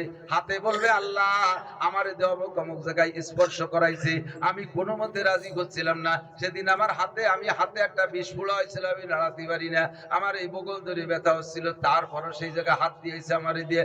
এই হাত দিয়ে সুদে টাকা 20 টাকা গুনাইছে। হাত টাকা গুনার সময় আমি হাত ধরায় কাঁপতেছিলাম। দেখবেন অন্যায় কাজে গেলে হাত কাঁপে, কিন্তু অন্যায় কাজে গেলে হাত কাঁপে, আমার হাতও কাঁপতেছিল। ও আমার জোর করে এই কাম করাইছে। জবানে বলবে আল্লাহ আমি কোনো মতে মিথ্যে কথা বলবো না, আমি গান গাইবো না, আমার জোর করায় গান গাওয়াইছে, মিথ্যে কথা গীবাত শিকায়ত করাইছে, আমাকে দেওয়া কর্ত ভাষায় গালাগালি কাছাকাছি করাইছে, আমি নিজেই সাক্ষী। চোখে বলবে আল্লাহ কোনো মতে আমি খারাপ দিক তাকাবো না। জোর করে আমাকে, আমার সেদিন চোখ উদইছে, চোখ বলে কে তোর আমি ওকে দেখতেই পারি নিয়ে, সে নিজের দ্বারাইতে মুছি আমার দিতে আইছে। সেদ্রায় হাসে উড়োই দিয়ে না, কপাল পড়বে কিন্তু। দস্তগুয়াম মানচুনি দুজদিদাম পাবগুয়াত মান আজারব তাবুদাম। পায়ে বলবে ওখানে গিয়েছিলাম, হাতে বলবে চুরি করেছিলাম। আল্লাহর কসম, কোরআন শরীফের কথা বিশ্বাস রাখেন। ওয়াতুকাল্লিমুনা আইদিহিম ওয়া তাশহাদু আরজুলুহুম, সবাই সাক্ষী দেবে। আল্লাহ কয় এই তোর অঙ্গ প্রত্যঙ্গ সাক্ষী দে, কি কইস? এবার জবান খুলে দিয়ে বলবে বল এরা কি মিথ্যে কথা কয়। আবারও বলবেন আল্লাহ ওরা আমার সব বিপক্ষে, ওদের আনন্দ দেওয়ার জন্য তো আমি এগুলো করেছিলাম। হাতে বড় বড় নখ আছে না অনেকে, ওই যে নখরায় এত বড় বড় নখ, এ নখ তোরেই তো সাজানোর জন্য আমি বড় রেখেছিলাম। এ চুল তোরে মেসি কাটিং আর কুত্তো কাটিং কাটছিলাম তো তোর মশানের জন্য, তোরে কালিমা খাইছিলাম তোর দাঁতের জন্য। এ পাশা তোরে টাইট প্যান্ট পরাইছিলাম তোরেই তো ভালো দেখানোর জন্য। এ তোরে দাড়ি তোরেই তো কাটলাম তোরে সৌন্দর্য দেখানোর জন্য। এখন সব আমার বিপক্ষে চলে গেছিস, তোরা মিথ্যে কথা বলিস। আল্লাহ পাক বলবেন তুমি আগে নিজেও মিথ্যে কথা বলেছো, অঙ্গ প্রত্যঙ্গ সাক্ষী দেয় তাও তুমি মিথ্যে বলতেছো। এবার আসো তাহলে তোমার আমলনামা দেখো। ইকরা কিতাবাকা কাফা বিনাফসিকা আল-ইয়াওমা আলাইকা হাসিবা। তোমার আমলনামা তুমি খুলে দেখো, ওর মধ্যে আছে না নাই সব অডিও করা, ভিডিও করা, এই প্যান্ডেল সহ, এই বক্তা সহ, মাইক লাইট সব সহ, জায়গা এবং ডেট এবং তারিখ সব দিয়ে একেবারে পিন আপ করে ফেরেশতারা রাইখা দিয়েছে, আপনার সামনে খুলে দেয়া হবে। আর বলবে ইকরা কিতাবাকা, তোর আমলনামা তুই পড়ে দেখ আছে না নাই। আপনি দেখে বলবেন আরে কপাল লা ইউগাদিরু সগীরাতা ওয়ালা কাবীরাতান ইল্লা আহসাহা। কোন গভীর রাতে আমি কার সাথে প্রেমালাপ করেছি, কোন জায়গা কত রাতে কার মুরগি চুরি করছি। মুরগি চুরি আর তো শেষ হয়ে গেছে না, একেবারে হাঁসের খোপ ধরে চুরি করে বিলির মধ্যে নিয়ে পিকনিক করে খাইয়ে ওই জায়গা আখেরি মুনাজাত করে বাড়ি আসে। আল্লাহু আকবার। কোন জায়গায় কি করছো সব আল্লাহ জানে। ওই আমলনামার মধ্যে লেখা, আপনি পড়ে পড়ে বলবেন লা ইউগাদিরু সগীরাতা ওয়ালা কাবীরাতান ইল্লা আহসাহা ওয়া ওয়াজাদু মা আমিলু হাযিরা ওয়া লা ইয়াজলিমু রাব্বুকা আহাদা। আপনি বলবেন আমার রব চুল পরিমাণ জুলুম করে নাই, অবশ্যই যাহা করেছি তাহাই লিখে রাখছে। মনে রাখবেন, মনে রাখবেন, ভুলে যেও না রে যুবক, ভুলে যেও না। একদিন এই কথা বলার মানুষ এই মাঠে থাকবে না, সেই দিন তোমাকে আজকের কথাটা স্মরণ করে পরিবর্তন আনতে হবে। গুনাহ থেকে বাঁচতে হলে তিনটে কথা মনে করলে গুনাহ থেকে বাঁচা যায়। তিনটে কথা ধরে বলেন কয়টা? তিনটে কথা মনে করলে গুনাহ থেকে বাঁচা যায়। এক নম্বর কথা হলো, হে নারী আর পুরুষ, মাইকের আওয়াজ যত দূর যাচ্ছে একটু লক্ষ্য করুন আপনারা। এক নম্বর কথা হলো গুনাহ থেকে বাঁচতে হলে আপনি যখন গুনাহে হাত দিচ্ছেন, গুনার দিকে যাইতেছেন, তখন আপনার ভিতরে স্বেচ্ছায় এই জিনিসটা তৈরি করতে হবে, আরে আমি যে গুনাহ করতেছি এই গুনাহ করা অবস্থায় আমার আল্লাহ দেখতেছে। বিড়িটা খাও ওই অবস্থায় আল্লাহ দেখে, গাঁজা খাও আল্লাহ দেখে, সুদে টাকা লেনদেন করো আল্লাহ দেখে, জিনা ব্যভিচার করো ওই হালাতটা আল্লাহ দেখে, তুমি কার সাথে কি করতেছো সব আল্লাহ দেখে। আল্লাহর সামনে বসে আপনি এত বড় অন্যায় কিভাবে করবেন, এই একটা আতঙ্ক আপনার মধ্যে আনতে হবে। আল্লাহ আমারে দেখতেছে, আল্লাহ আমাকে দেখতেছে। গতকালকে পড়তেছিলাম একটা বনি ইসরাইলের একটা লোক, মুসা আলাইহিস সালাতু ওয়াস সালামের উম্মতের মধ্যে, তার এই উম্মতকে বলা হয় বনি ইসরাইল। সেখান থেকে ওই যে ইসরাইলিরা, ইসরাইল ইহুদিরা, এই ইহুদিদের মধ্যে একটা লোক অত্যন্ত বড় বুজুর্গ, আমলি নেক আমল করনেওয়ালা একটা মানুষ। আল্লাহু আকবার। ওই এলাকায় একটা সুন্দরী মেয়ে আছে, চরিত্রহীন, চরিত্রহীনতা সে বাস্তবায়ন করে দেহ ব্যবসার মাধ্যমে। তার একটা খাস কামরা আছে, অত্যন্ত সুন্দরী, এলাকার অন্যান্য ব্যবসাদের চাইতে ওর ডিমান্ড একটু বেশি। তৎকালীন সেই আমলে 100 স্বর্ণের টাকা লাগতো তার সাথে এক নাইট রাত কাটাইতে। 100 স্বর্ণের টাকা দিয়ে দিয়া যারা বড় লোক আছে তারা তার সাথে এভাবে আচরণ করত। হঠাৎ করে একদিন ওই বুজুর্গ, ওই আলেম দিনদার পরহেজগার মানুষটার সামনে ওই সুন্দরী মেয়েটা পড়ে গেছে। নজর পড়ার সাথে সাথে এই বৃদ্ধ বয়সেও সেই মেয়েটার প্রতি আশেক হয়ে গেছে। এখন মনে মনে সিদ্ধান্ত নিয়েছি যে কোনো ভাবে জীবনে একটা বার হলেও তার সাথে রাত কাটাইতে হবে। কিন্তু গরিব মানুষ পয়সা পাবো কোন জায়গায়? বহুত কষ্ট করে একটা একটা করে পয়সা জমা কইরা 100 স্বর্ণের টাকা গুছাই নিয়া একদিন সুযোগ নিয়ে ওই মহিলাটার গেটে যে নক করছে। হ্যাঁ মনি মহিলা, তুমি কে? আমি অমক। হ্যাঁ আমি আসছি আমি তোমার কাস্টমার। 100 দিনার কিনে আসছেন বলে এই নাই 100 দিনার। 100 দিনার যখন দিয়ে দিয়েছে তত কিনা বেচা হয়ে গেছে। এখন ভিতরে যে দরজা বন্ধ করে মহিলা সার্বিক ভাবে প্রস্তুতি নেছে, এবার উনাকে দিয়ে প্রস্তুতি নিয়ে আইছে। যখন আইনে মুহূর্তে চাষটাইবে আসছে, তখন হঠাৎ করে লোকটার মধ্যে একটা আতঙ্ক আসছে, আরে কপাল, আমি যেই কাজে এখন নিয়োজিত হতে যাচ্ছি, যে হালাতেই থাকবো, আমার আল্লাহ আমার এই হালাতটা দেখতেছে। যখন ভিতরে ভয়টা এসে গেছে, সঙ্গে সঙ্গে লোকটা উঠে সরে গেছে, বাস্তব পর্যন্ত যায় না এখনো। এবার মহিলা বলতেছে, কি ব্যাপার, আপনি কাঁপছেন কেন, চলে গেলেন কেন? আপনি তো আমার টাকা দিয়ে দিয়েছেন, আজকে সারা রাত আপনার কাছে আমার দেহ বিক্রি করে দিয়েছি, আপনি কেন উঠে যাচ্ছেন? কয়, না রে মনা, আর সম্ভব না, আমার ভয় হচ্ছে, আমি যে হালাতে যাইতে যাচ্ছি এইটা আমার আল্লাহ এখনই এই মুহূর্তে দেখতেছে। আমি এত বড় অন্যায় আল্লাহর মাখলুক হইয়া আমি আল্লাহর সামনে কিভাবে করব? আমার আল্লাহ দেখে। কথা বলেন, আল্লাহ দেখে। একটু বলেন, আল্লাহ দেখে। গাঁজা খাওয়ার সময় দেখে, জিনা করার সময় দেখে, শুধু আইল ঠেলার সময় দেখে না, ওটাও দেখে, সুদে কারবারের সময় দেখে, সব হালাতে আমার আল্লাহ দেখে। যখন লোকটা সরে চলে যাচ্ছে, কয়, মহিলা বলতেছে, তাহলে কাকা আপনার টাকা নিয়ে যান। কয়, না, টাকা তো তোমারে আমি ওয়াদা অনুযায়ী দিয়ে দিছি, তুমি তো আমার কাছে বিক্রি হয়ে গেছো, আমার বিক্রিত মাল মালিক যে কিনে নেয় সে ব্যবহার করলেও পারে, নাও করলে পারে। কথা বলেন, ব্যবহার, আপনি একটা 500 টাকা দিয়ে লুঙ্গি কিনে নিয়ে আসছেন, এবার বছর পরে লুঙ্গিটা ঘরে রেখে দিয়েছেন, ব্যবহার করেন না, তাই বলে কি দোকানদারের কাছে টাকা ফেরত যাবে নাকি? হ্যাঁ, তোর লুঙ্গি ঘরে দিয়ে দিছো, ব্যবহার করে টাকা কটা ফেরত, তা যেমন করেন না। তো তোমার সাথে কেনা বেচা ফাইনাল, তোমার টাকা তুমি ব্যবহার করো, আমি চলে যাই। লোকটা চলে আসছে, মহিলা টাকা রেখে দিয়েছে। লোকটা বেরিয়ে আসার পরে এবার ওই মহিলার ভিতরে আতঙ্ক সাড়া দিছে। আল্লাহু আকবার। এই লোকটা জীবনে একটা বার অন্যায় করতে আইসা আল্লাহ দেখে ভয় পাইল, আর আমি এই অন্যায় জীবনে কতবার দেখলাম, সববারই তো আমার আল্লাহ দেখেছে। আল্লাহু আকবার। এর কারণে তার ভিতরে আতঙ্ক এসে গেছে।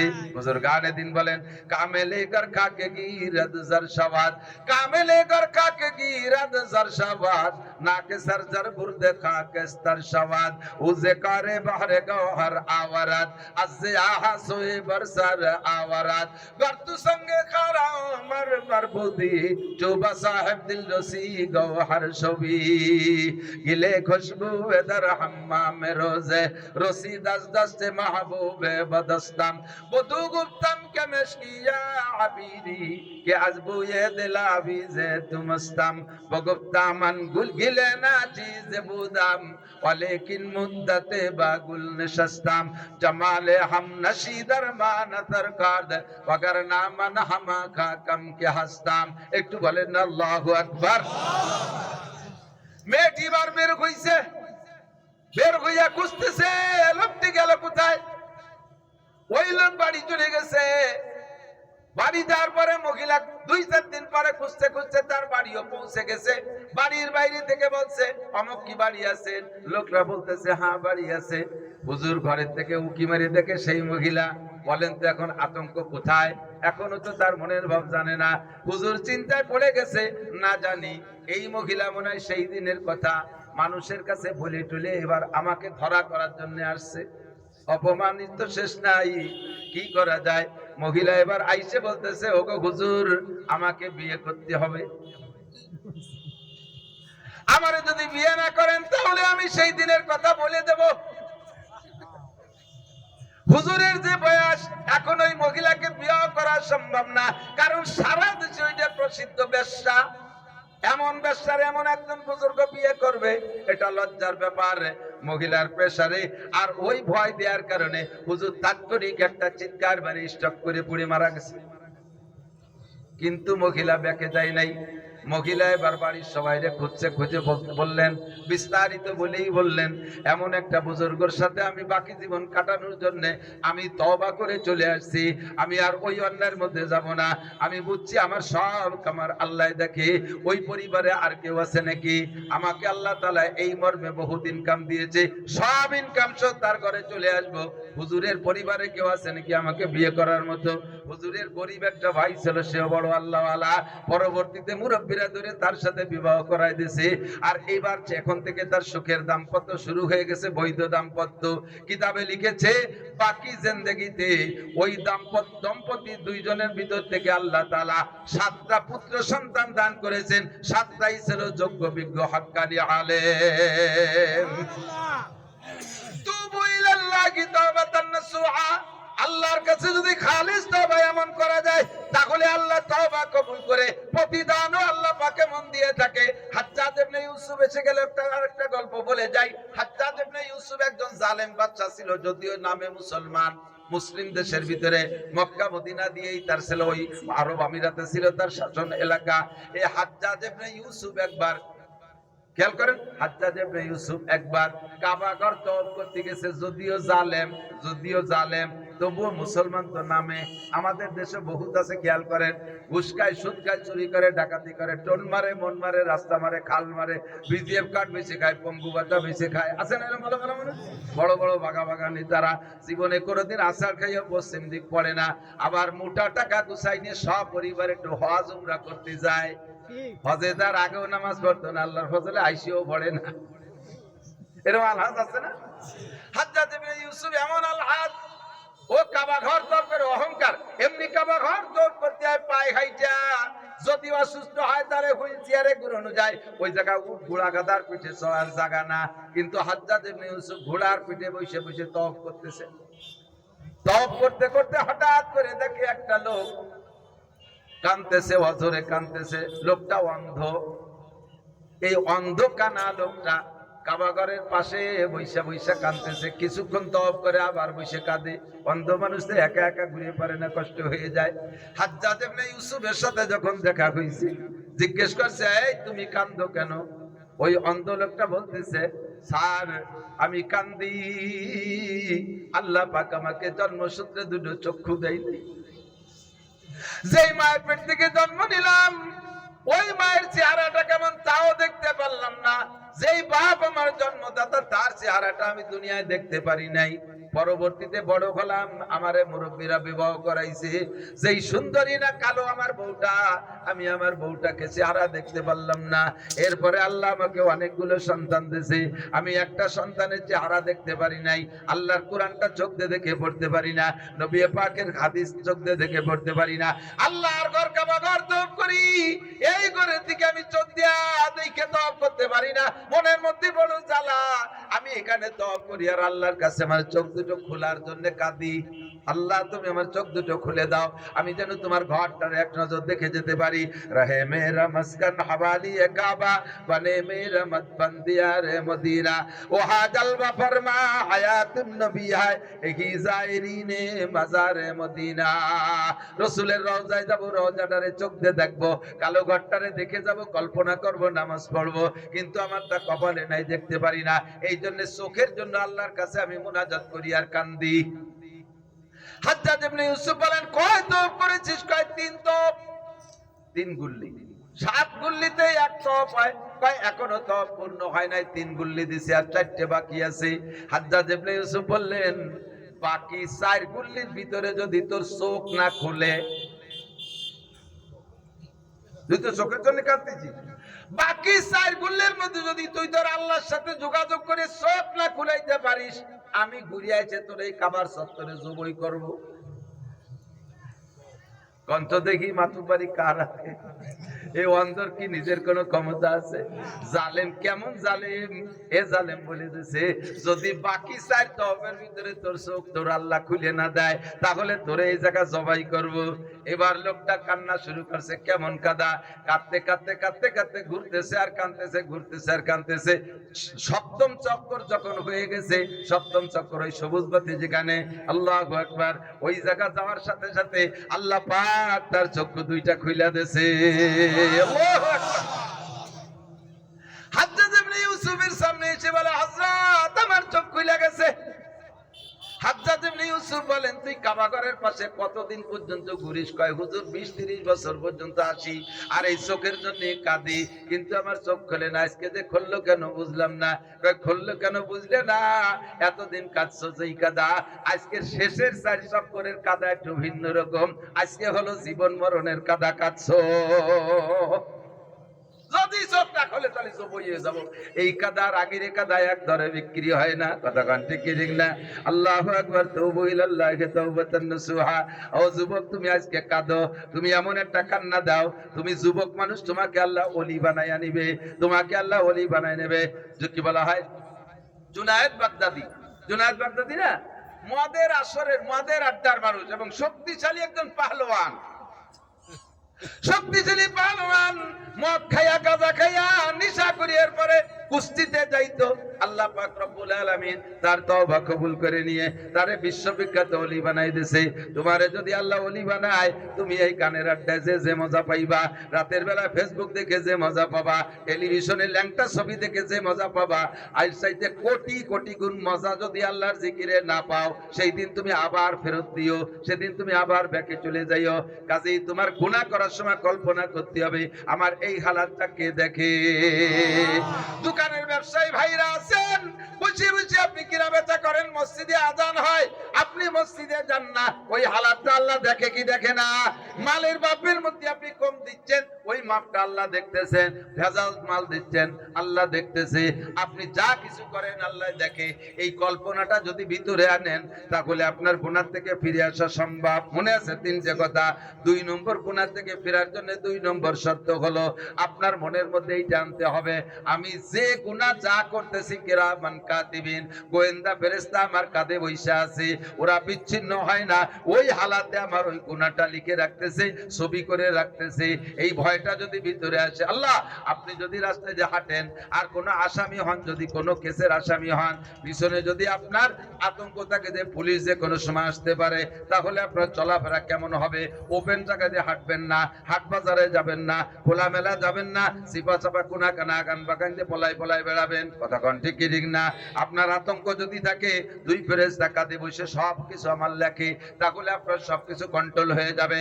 হাতও কন্ট্রোল, পাও কন্ট্রোল, চোখও কন্ট্রোল, জবানও কন্ট্রোল, সব আপনার কন্ট্রোলে চলে আসবে, গুনাহ থেকে ফিরে আসবেন। 3 নম্বর, আপনার গুনাহ করার সময় কল্পনা, এইটা ইম্পর্টেন্ট, ভেরি ভেরি ইম্পর্টেন্ট। যুবকরা তাকাও, আমার মুরব্বী বাবারা তাকান, ব্যবসায়ী বাণিজ্যিকরা তাকান, মা বোনরা পর্দার আড়ালে কান খাড়া করুন। আপনি 3 নম্বর যেটা কল্পনা করবেন, আপনি যে গুনার মধ্যে আপাতত আছেন, যে গুনায় আপনি রানিং আছেন, খেয়াল করে না, যে গুনাহ আপনি এখন রানিং আছেন, জাস্ট ওই গুনাহ করা অবস্থায় আপনার মরণ হইতে পারে কি পারে না? জিনায় রত আছেন, মরে যেতে পারো, মদের আড্ডায় রত আছে, মরতে পারো, মিথ্যে কথার আড্ডায় রত আছে, মরতে পারো, তুমি দুনিয়ার যে কোনো হালাতে আছো, মরতে পারো। আর হাদিসে আছে কামুতুনা কামা তাহিয়াউন, আল্লাহর নবী বলেন তোমার জীবন যাপন যেমন হবে, তোমার জীবন যাপন যেমন হবে, তোমার মরণটা তেমন হবে। মরণটা যেমন হবে, অত সারুনা কামা তামুতুন, যে হালাতে মরবা ওই হালাতে তুমি হাসরের মাঠে উঠবা। দাড়ি হালাতে, দাড়ি অবস্থায় জীবন যাপন, দাড়ি অবস্থায় মরণ, দাড়ি সুন্নতি চেহারা, ওই অবস্থায় নবীর সামনে উঠবা। দাড়ি কাটা অবস্থায় জীবন যাপন, এখন মনের আনন্দে দাড়ি কাটতেছো, এখন নিজেকে ইয়াং রাখার জন্য দাড়ি কাটতেছো, যুবক রাখার জন্য দাড়ি কাটতেছো। দাড়ি রাখলে বুড়ো বুড়ো দেখা যায়, এই বয়সে দাড়ি রাখতেছো না। দাড়ি রাখলে বৌদি ঠাট্টা করে, দাড়ি রাখলে আব্বা মা ঠাট্টা করে, দাড়ি রাখলে ক্লাস ফ্রেন্ডরা বলে, বিভিন্ন প্রকার আজে বাজে শক্ত কথা বলে। এই সমস্ত কথা সহ্য হয় না, এজন্য তুমি দাড়ি কাইটা ইয়াং সাজতেছো। ও যুবক, এনি টাইম এভরিডে, যে কোনো সময় তোমার মরণ আসতে পারে।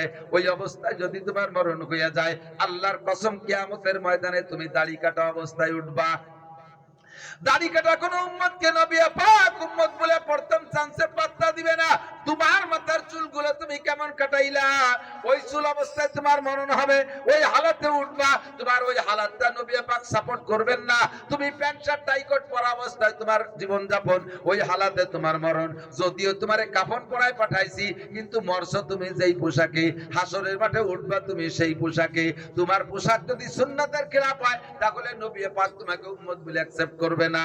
কাজেই তুমি সতর্ক থাকো, ওই কথা মনে রাখবা, আমি যে হালাতে গুনাহ করতে, যে হালাতে যদি আমার মরণ হয়ে যায়, তাহলে মরণটা কেমন হবে। বিড়িতে টান দেছো, সিগারেটে টান দেছো, ধুমো গলায় আটকে যদি মেরে মারা যাও, তাহলে আগুন এই বিড়ি খাওয়া অবস্থায় তুমি হাসরের মাঠে উঠবা। তবলিগে গেছো, বেডিং মাথায় নিয়ে হাঁটতেছো, তবলিগের কাজ করতেছো, ওই হালাতে যদি মরণ হয় হাসরের মাঠে তবলিগ অবস্থায় তুমি উঠবা। জামা জুব্বা পাগড়ি অবস্থায় জীবন যাপন, ওই হালাতে মরণ হলে সেই হালাতে উঠবা। নামাজরত অবস্থায় যদি তোমার মরণ হয় নামাজি হালাতে উঠবা। তিলাওয়াত হালাতে যদি তোমার মরণ হয় তিলাওয়াতের মধ্যে দিয়ে তুমি উঠবা।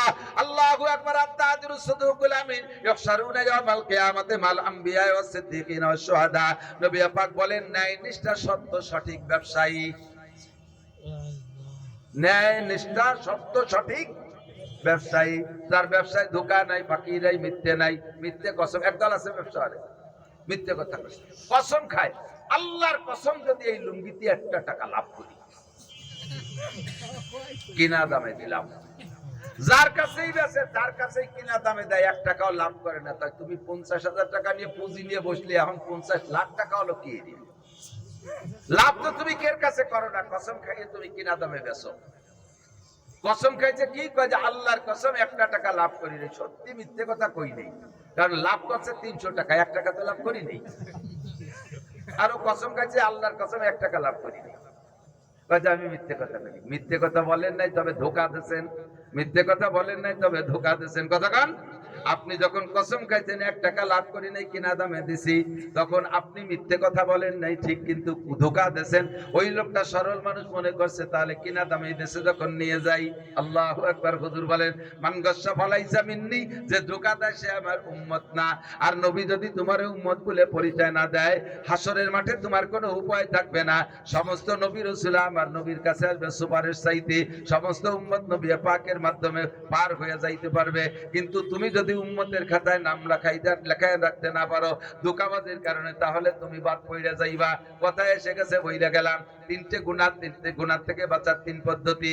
1 নম্বরে গুনাহ করা হালাতে আল্লাহ দেখে, এই ভয়টা অন্তরে আনা। 2 নম্বরে কিরামান কাতিবিন সর্ব হালাতে লিখতেছে, এই ভয়টা অন্তরে আনা। 3 নম্বরে আমার গুনাহ করা হালাতে যদি মরণ হয়, যুবক রাতের বেলা কানে মমতাজের গান শুনতে, কানের মধ্যে খিল লাগাই দিয়ে তুমি কানে গান চালাই দিয়ে ঘুমাইছো, গান চলতেই আছে, তোমার ঘুম চলতে আছে, ওই ঘুমের মধ্যে মরণ হইতে পারে। কথা কান পারে। আপনাদেরকে 2-4টে খবর প্রত্যেকের জানা নাই যে আমাদের এলাকায় অমুক রাত্রে যে ঘুমাইলে আর ঘুম থেকে ওঠে নাই, ওই ঘুমের মধ্যে মরণ হয়েছে। এমন মৃত্যু 2-4টে খবর জানেন কি জানেন না? যারা ওই হালাতে মারছে, ওই মরণটা কি তাদের জন্য খাস নাকি আমার জন্য সম্ভাবনা আছে? আমার জন্য সম্ভাবনা আছে। রাতের বেলা আমি কানের মধ্যে কানের খিল লাগাই দিয়া, আমি ইয়ারফোন লাগাই দিয়ে গান শুনতে শুনতে ঘুমাই, ওই অবস্থায় যদি মরণ হয় হুবহু ওই চেহারা আপনি হাসরের মাঠে উঠবেন। কাজেই রাতের বেলা আপনার ঘুমটা হয়ে যাবে সুন্নতি তরিকায়, যাতে সেই হালাতে হাসরের মাঠে উঠতে পারেন। আল্লাহ আমাদের সবাইকে নসিব করে, বলেন আমিন। 3 নম্বর 4 নম্বর সেলাই মনে আছে? আমার 3 নম্বর সেলাই হলো আমল নামার বস্তার তলার সেলাই। আমি আল্লাহকে বিশ্বাস করি, আমার আল্লাহ যেমন তেমনই। আল্লাহর হাত পা গুনার দায়িত্ব আমার না, আল্লাহর বডি ফিগার মাপার দায়িত্ব আমার না, আল্লাহর রং চেহারা দেখার দায়িত্ব আমার না। আমার আল্লাহ যেমন তেমনই, এবং আল্লাহর সমস্ত আদেশ আর নিষেধ মানিয়া লইলাম। আদেশগুলো ছাড়বো না, নিষেধগুলো করবো না। কথা বলেন, এই ওয়াদা আমরা করেছি। বাস আমল নামার বস্তার 3 নম্বর সেলাই হয়ে গেছে। 4 নম্বর সেলাই হলো ইমানে মুফাসসাল। আমানতু বিল্লাহি, আমি বিশ্বাস করি আল্লাহকে। ও মালাইকাতি, ফেরেশতা আছে বিশ্বাস করি। ও কুতুবিহি, সমস্ত আসমানি কিতাব সত্য, তবে আগের গুলো আগে চলে গেছে।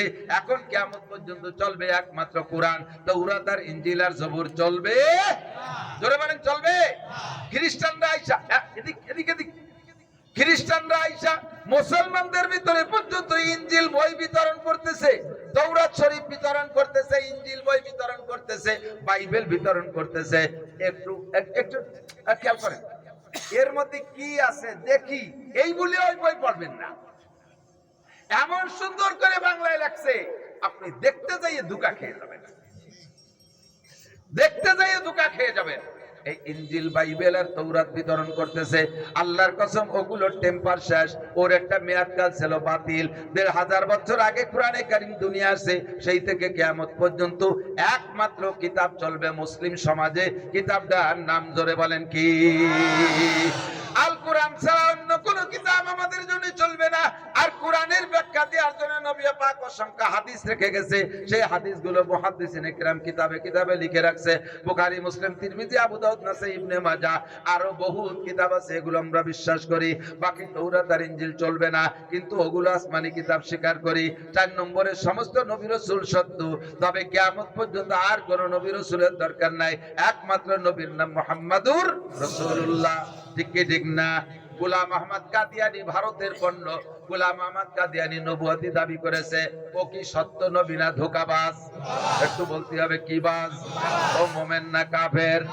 ওরে যারা কাফের না বলে তারাও, ওরে যাদেরকে কাফের বলার, কাফের বলে স্বীকৃতি দেওয়ার ক্ষমতা আছে বর্তমান সরকার, যাই সরকার আছে, অন্তর্বর্তীকালীন সরকার, এদের হাতে ক্ষমতা আছে কাদিয়ানীদেরকে কাফের ঘোষণা দেবে। ওনরা ইতস্তত বোধ করে। কয়েকদিন আগে উলামায়ে কেরাম 15ই নভেম্বর ঢাকায় সারা বাংলাদেশের মুসলমানরা জড়ো হয়েছিল, লক্ষ লক্ষ মুসলমান। একটাই দাবি বাস্তবায়নের জন্য, ডক্টর ইউনূস সাহেব আপনি বলে দেন কাদিয়ানীরা কাফের, তারা এদেশে বসবাস করুক, বিদায় দিতে বলি না। তারা এদেশে ভোটার আছে, থাকবে, বিদায় দিতে বলি না।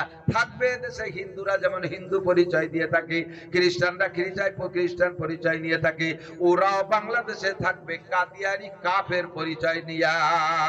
কিন্তু ওরা কয় আহমাদি মুসলিম জামাত, ওদের জামাতের নাম দাবি করে আহমাদি মুসলিম জামাত। ওরা আহমাদি মুসলিম জামাত না, আহমাদি কাফের জামাত।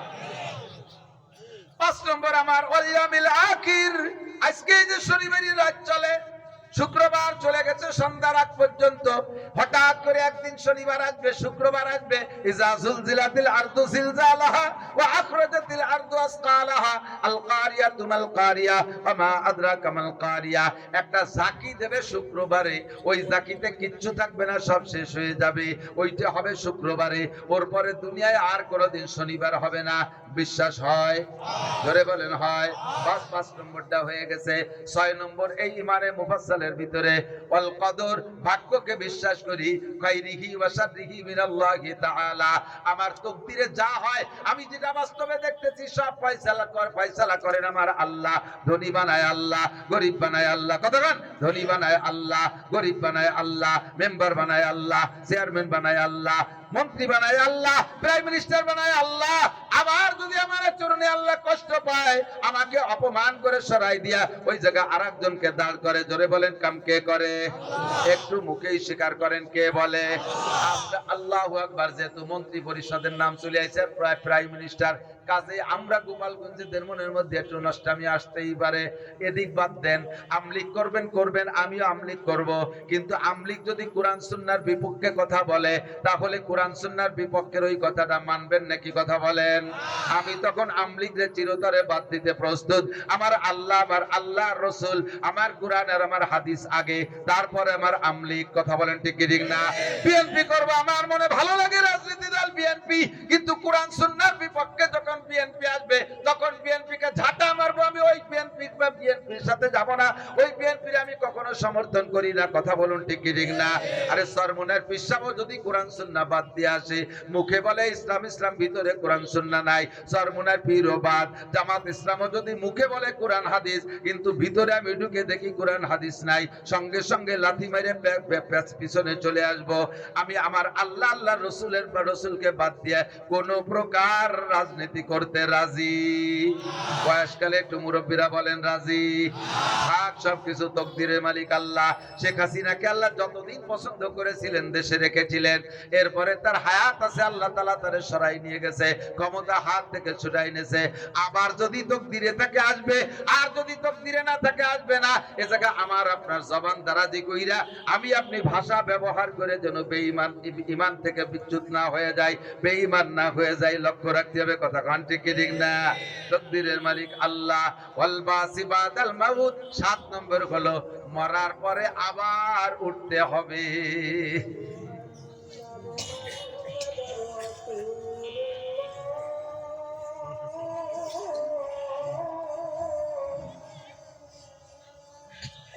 আল্লাহ।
এখানে বড় জামাত হবে ইনশাআল্লাহ। নামাজ পড়বো না এখানে, থাকবেন তো ইনশাআল্লাহ। যুবকরা কি পাবো?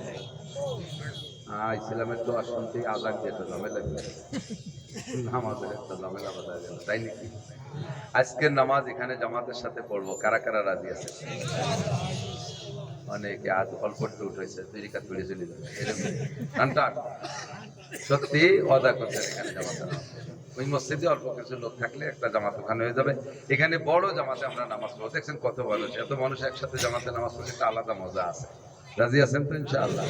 আল্লাহ কবুল করুক করেন। তাহলে ওয়াল বাসি বাদাল মাউত, মরার পরে আবার উঠা লাগবে নাকি মাটি মাটি পর্যন্ত শেষ?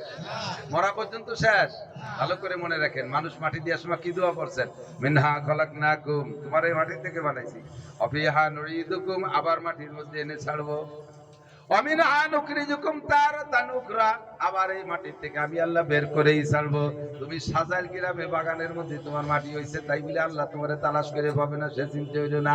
তুমি সুন্দরবনে বাঘে তোমারে খেয়ে ফেলাইছে, আল্লাহ তোমারে খুঁজে পাবে না, ও চিন্তা করো না। তুমি সাগরে ডুবে মারা গেছো, আল্লাহ তোমারে তালাশ করে পাবে না, ও চিন্তা করো না। যে যেখানেই থাকো মাটির নিচেই যাইবা অবশেষে।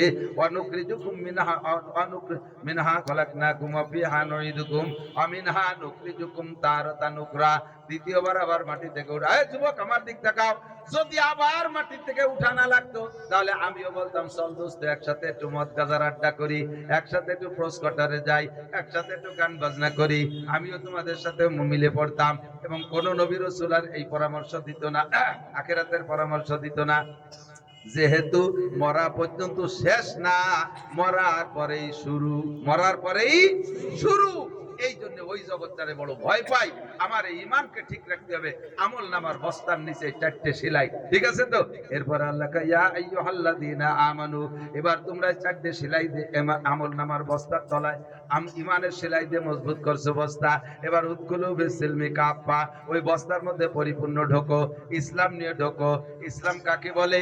1 নম্বরে নামাজ, 1 নম্বরে কলেমা শাহাদাত মুখে পড়া, আশহাদু আল্লা ইলাহা ইল্লাল্লাহ, এইটা জবানে পড়ছেন, বাস ইসলামের 1 নাম্বার। 2 নম্বরে ওয়া ইকামিস সালাহ, নামাজ কায়েম করেন। অনেক সময় দরকার ছিল নামাজ বোঝানোর জন্য। 3 নম্বরে ওয়া ইতাই যাকাত, আল্লাহ যদি মাল দেয় তাহলে যাকাত দেব। রাজি আছেন তো? আল্লাহ মাল দিলে যাকাত দেব, 40 ভাগের 1 ভাগ। মৌসুমী ফসল আপনাদের দেশে ইরিদান হয়, ইরিদান হয় পর্যাপ্ত। প্রত্যেকের 1 কেজি ধানও যদি কের হয়, 1 কেজি ধানও যদি কের হয়, মাত্র 1 কেজি, তাও 1 কেজি ধানের 40 ভাগের 1 ভাগ আপনার খাওয়া জায়েজ নাই। নিজের ক্ষেতের জমি, 40 ভাগের 1 ভাগ আপনার খাওয়া জায়েজ নাই, ওইটা গরিবের হক, গরিবরে দিয়ে দিতে হবে। 1 মণ হলে 1 কেজি, 2 মণ হলে 2 কেজি, আর 2.5 মণ হলে 2.5 কেজি, এভাবে 100 কেজিতে 2.5 কেজি, 40 ভাগের 1 ভাগ গরিবের হক। টাকার যাকাত যেমন দিতে হবে আলাদা, এই ফসল মৌসুমী ফসলের যাকাতও দিতে হবে, একে বলা হয় অশর। যাকাত দিয়ে এবার আমার আমল নামার বস্তা ভরবো। 3 নম্বরে 4 নম্বরে আমি রমজান মাস পাইলে রোজা রাখবো, আর 2 মাস পরে রমজান মাস আসতেছে ইনশাআল্লাহ, আল্লাহ যদি আমাকে সুস্থ রাখে, একটু আমার সাথে বলবেন, আল্লাহ যদি আমারে সুস্থ রাখে, আল্লাহ যদি আমারে বাঁচায় রাখে, আল্লাহ যদি সুস্থ অবস্থায় বাড়িতে রাখে, আমি যদি মুসাফির না হই, আমি যদি অসুস্থ না হই, তাহলে আমি রমজান মাস পাইলে রোজা রাখবই, ইনশাআল্লাহ রোজা রাখবই। ঠিক আছে না? এটা হলো আপনি আমলনামার বস্তার মধ্যে মাল ঢুকাচ্ছেন, ইসলাম ঢুকাচ্ছেন। 5 নম্বর, আল্লাহ যদি তৌফিক দেয় তাহলে আমি হজ করব। রাজি? হজে যাবেন? হজে যাবেন না উড়াকান্দি যাবেন? হজে যাবেন তো? যুবকরা একটা হজ ফান্ড খোলো, তোমরা জীবন বীমা খোলো, কত কিছু বীমা খোলো, একটা হজ বীমা খোলো, যে জীবনে আমি এই টাকাটা দিয়ে হজে যাব। যেই টাকা ব্যাংকেও যদি রাখো, ব্যাংকের টাকা কারেন্ট অ্যাকাউন্টে রাখলে বছরের শেষে কিছু বাড়ে, ওই বাড়তি টাকাটা একটা মাসটা এসে গেলে টুকু হয়ে যাবে, আরেকটা কথা এসে গেছে। কারেন্ট অ্যাকাউন্টে টাকা রাখলেও বছরের শেষে কিছু পয়সা বেড়ে যায়, ওই টাকাটা আপনি খাওয়া হারাম, ওই টাকা খাওয়া হারাম, ওই টাকা খাইবেন না। আর ওই টাকা কোন মসজিদ মাদ্রাসায়ও নেকির নিয়তে দিতে পারবেন না, আর ওই টাকা ব্যাংকে থুইও আসবেন না। আপনি মূল টাকা নিয়ে চলে আসেন, বাড়তি টাকা ব্যাংকাররা খাই বেলায় দেবেন। তাহলে আপনার টাকার সহযোগিতায় অতিরিক্ত কিছু টাকা হইছে, সেই টাকা ব্যাংকাররা খাইলো, কেমন যেন আপনি তাদেরকে এই টাকাটা কামাই করে দিচ্ছেন, সুদে টাকা। কাজেই ওই টাকা আপনি তুলে নিয়ে আসবেন। 2 লাখ টাকা রাখছেন, 5,000 টাকা বেড়ে গেছে 2 বছর পরে, ওই টাকা উঠে আইনিয়া এলাকার গরিব গুরাবাকে দিয়ে দেবেন, কোন সোয়াবের নিয়ত ছাড়া, কোন বিনিময় ছাড়া, পারিশ্রমিক ছাড়া। এই 5,000 টাকা আছে তোরে দেবো, আমার ওই বইখান সোয়ারি তুমি তালি দেবো, তালি আবার হবে না। মহিলাকে দিয়ে দেবেন 5,000 টাকা ভাগ করে দেবো, শাড়ি কিনে দেবো, আমাকে উঠোন নেবে দিবা 6 মাস, এ হবে না। একেবারে উইদাউট ইন্টারেস্ট, বিনিময় ছাড়া, সোয়াবের নিয়ত ছাড়া ওই টাকা দিয়ে দেবেন গরিব গুরাবাকে। বাকি আপনার যে টাকা আছে ওই টাকাটা আপনি ফান্ডে রেখে দেন। এই মর্মে একটা হজ ফান্ড করলেন ডেলি ডেলি। আমার ছোট্ট একটা মাইয়া আছে, 10 বছর বয়স, ও গাড়িতে উঠতে পারে না, বাড়ির রসিক বা যাবো, গাড়িতে উঠলি বমি আসে, যাও অটোতে হজে যাওয়া যায় না, অটোতে পারে উঠতে, অটোতে হজে যাবে, তোমারে নেবো যেভাবে পারি ইনশাল্লাহ নিয়ে যাবো। তাহলে আমি তোমারে কিছু সহযোগিতা করি, তুমি আমারে মাসে সপ্তাহে সপ্তাহে টাকা দেবা। তো কত? এই পরিমাণ দিবা যাতে মাসে আমার 10,000 টাকা হয়। আমি এই টাকা গুছাইয়া হজে যাবো, 10 বছর ভাই, ওর হজে যাওয়ার বড় শখ।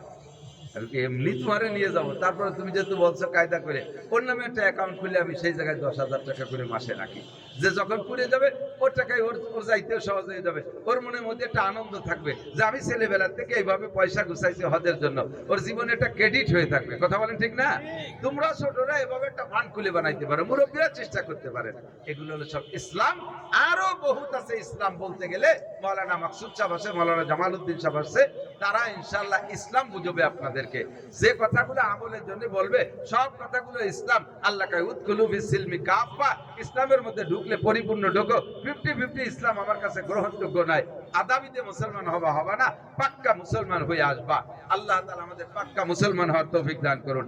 আমি অনুমতি দেওয়ার আগে এই জায়গা থেকে যে উঠবে তারে মনে করবে যে তার ভিতরে ইসলামটা ভালো লাগতেছে না বলে উঠতেছে। এই মাঠে কয়েক বছর আগে এই যুবকরা বসে, 2জন বসো, 5 মিনিট 2-3 মিনিট বসো, যাই না, 1-2জন আটা দিলে আরো আটবে, অল্প একটু কাজ আছে। এই মাঠে কয়েক বছর আগে মাহফিল করে একটু জায়গা কালেকশন করছিলাম মাদ্রাসার জন্য। শুনলাম সে জায়গাটুক 2.5 শতাংশ না 4 শতাংশের মতো হয়েছে, তারপর ওইটুক হয়েছে। আপনাদের স্কুলটা কত জায়গায়, কলেজটা কত বড় জায়গায়, আপনাদের মার্কেটটা কত বড় জায়গায়, খেলার মাঠটা কতখানি জায়গায়, এমনি কত খোলা জায়গা রয়েছে পড়িয়ে। আল্লাহর কোরআনের জন্য মাত্র 4 শতাংশ জায়গা, এটা খুবই কম মনে হচ্ছে, খুবই কম মনে হচ্ছে। যাদের আল্লাহ জায়গা দিয়েছে, মাঠে জায়গা আছে, বাজারের মধ্যে জায়গা আছে, একটু কমের মধ্যে আপনি মার্কেটটা করে একটু জায়গা মাদ্রাসার নামে বরাদ্দ দিয়ে যান। কিয়ামত পর্যন্ত এখানে কোরআনে কারীমের তিলাওয়াত হবে। আল্লাহর কসম, সম্পূর্ণ তিলাওয়াতের নেকির ভাগ আপনি কবরে শুয়ে শুয়ে পেতে থাকবেন। আপনি কিয়ামতে বুঝবেন যে কি করে আসছিলাম, তখন বলবেন আল্লাহ হুজুর যদি একটু ভালো রে করতে, তাহলে ওই 2 বিঘেও দিয়ে আসতাম। কি কেমন ভাষা কলরটু অল্পটু দিলাম, মোটে সব টুক দিয়ে যদি কায়দা কাজ হয়ে যাইতো। এখানে একদিন দাওরা হাদিস মাদ্রাসা হতে পারে, বুখারী তিরমিজির ক্লাস হতে পারে, হেফজখানা ছাত্র আছেই, হেফজ পড়তেছে, এই ছোট ছোট বাচ্চারা পড়তেছে, নেকি পাবেন ইনশাআল্লাহ। তো জমির আর একটু দরকার, পাশে ওই যে পূর্ব পাশে খোলা জায়গাটা কাকে আমি জানি না, তো যদি মহব্বত হয়, সম্ভব হয়, আল্লাহ তাআলা আপনারা জান্নাতের মধ্যে বিশাল জায়গা দিয়ে দেবে। ওই একটু জায়গা 2-4 শতাংশ জায়গা মাদ্রাসা দেন, আর একটা ঘর তারা বড় করে করুক, 200 ছাত্র তারা ওখানে বানাই নিতে পারবে। কথাটা রেখে গেলাম, যদি আপনি রাত্রে বিছানায় শুয়ে একটু কল্পনা করেন যে আমি তো কিছুই নিয়ে যেতে পারবো না, তো একটু মাদ্রাসায় দিয়ে যাই, দেখবেন একদিন কাজে আসবে, একদিন কাজে আসবে। এরপরে আমরা নগদে হুজুরদের জন্য, খেদমতের জন্য, আজকের পকেটে যদি 1000 আর 500 টাকার নোট থাকে, একটু আমার সাথে একটু মুসাফা করবেন। তারা আইসা যে হুজুর আমি মাদ্রাসায় 1000 টাকা দিলাম, আমি নেবো না, এটা মাদ্রাসায় থাকবে। 1500 টাকার নোট থাকলে একটু নিয়ে এসে মুসাফা করবেন। আমি দোয়া করবো, আল্লাহ হালাল ভাবে লাখ লাখ কোটি কোটি টাকার মালিক বানায় দাও, সুস্থতার সাথে লম্বা হায়াত দাও। এই টাকাটা আপনি আমার রুহের মাগফিরাতের জন্য সদকা জারিয়া দপ্তরে কবুল করে নাও। বাপের ভিড়ে বসত করেন, ঘর বাড়ি রেখে গেছে, ঘর বাড়ি বানানো লাগতেছে না, বাপের জায়গা জমি ব্যবহার করতেছেন, ধান পান কত কিছু কামাই করতেছেন, আসতেছে, সেখান থেকে খাচ্ছেন। ওনাদের জন্য কিছু একটু ব্যবস্থা করেন। 1500 টাকার নোট থাকলে একটু উঠে আসেন, আমি তার সাথে একটু মুসাফা করি। এই যে আমার যুবক সর্বপ্রথম চলে আসছে, জাযাকুমুল্লাহু আহসানাল জাযা। মাশাআল্লাহ, আলহামদুলিল্লাহ, আল্লাহ দান কবুল করো। 500 টাকা, মাশাআল্লাহ, আল্লাহ হালাল ভাবে অনেক টাকার মালিক বানায় দেন। আল্লাহ হজ করার তৌফিক দেন। হজের জন্য যে টাকা লাগবে এই টাকাটা ব্যবস্থা করে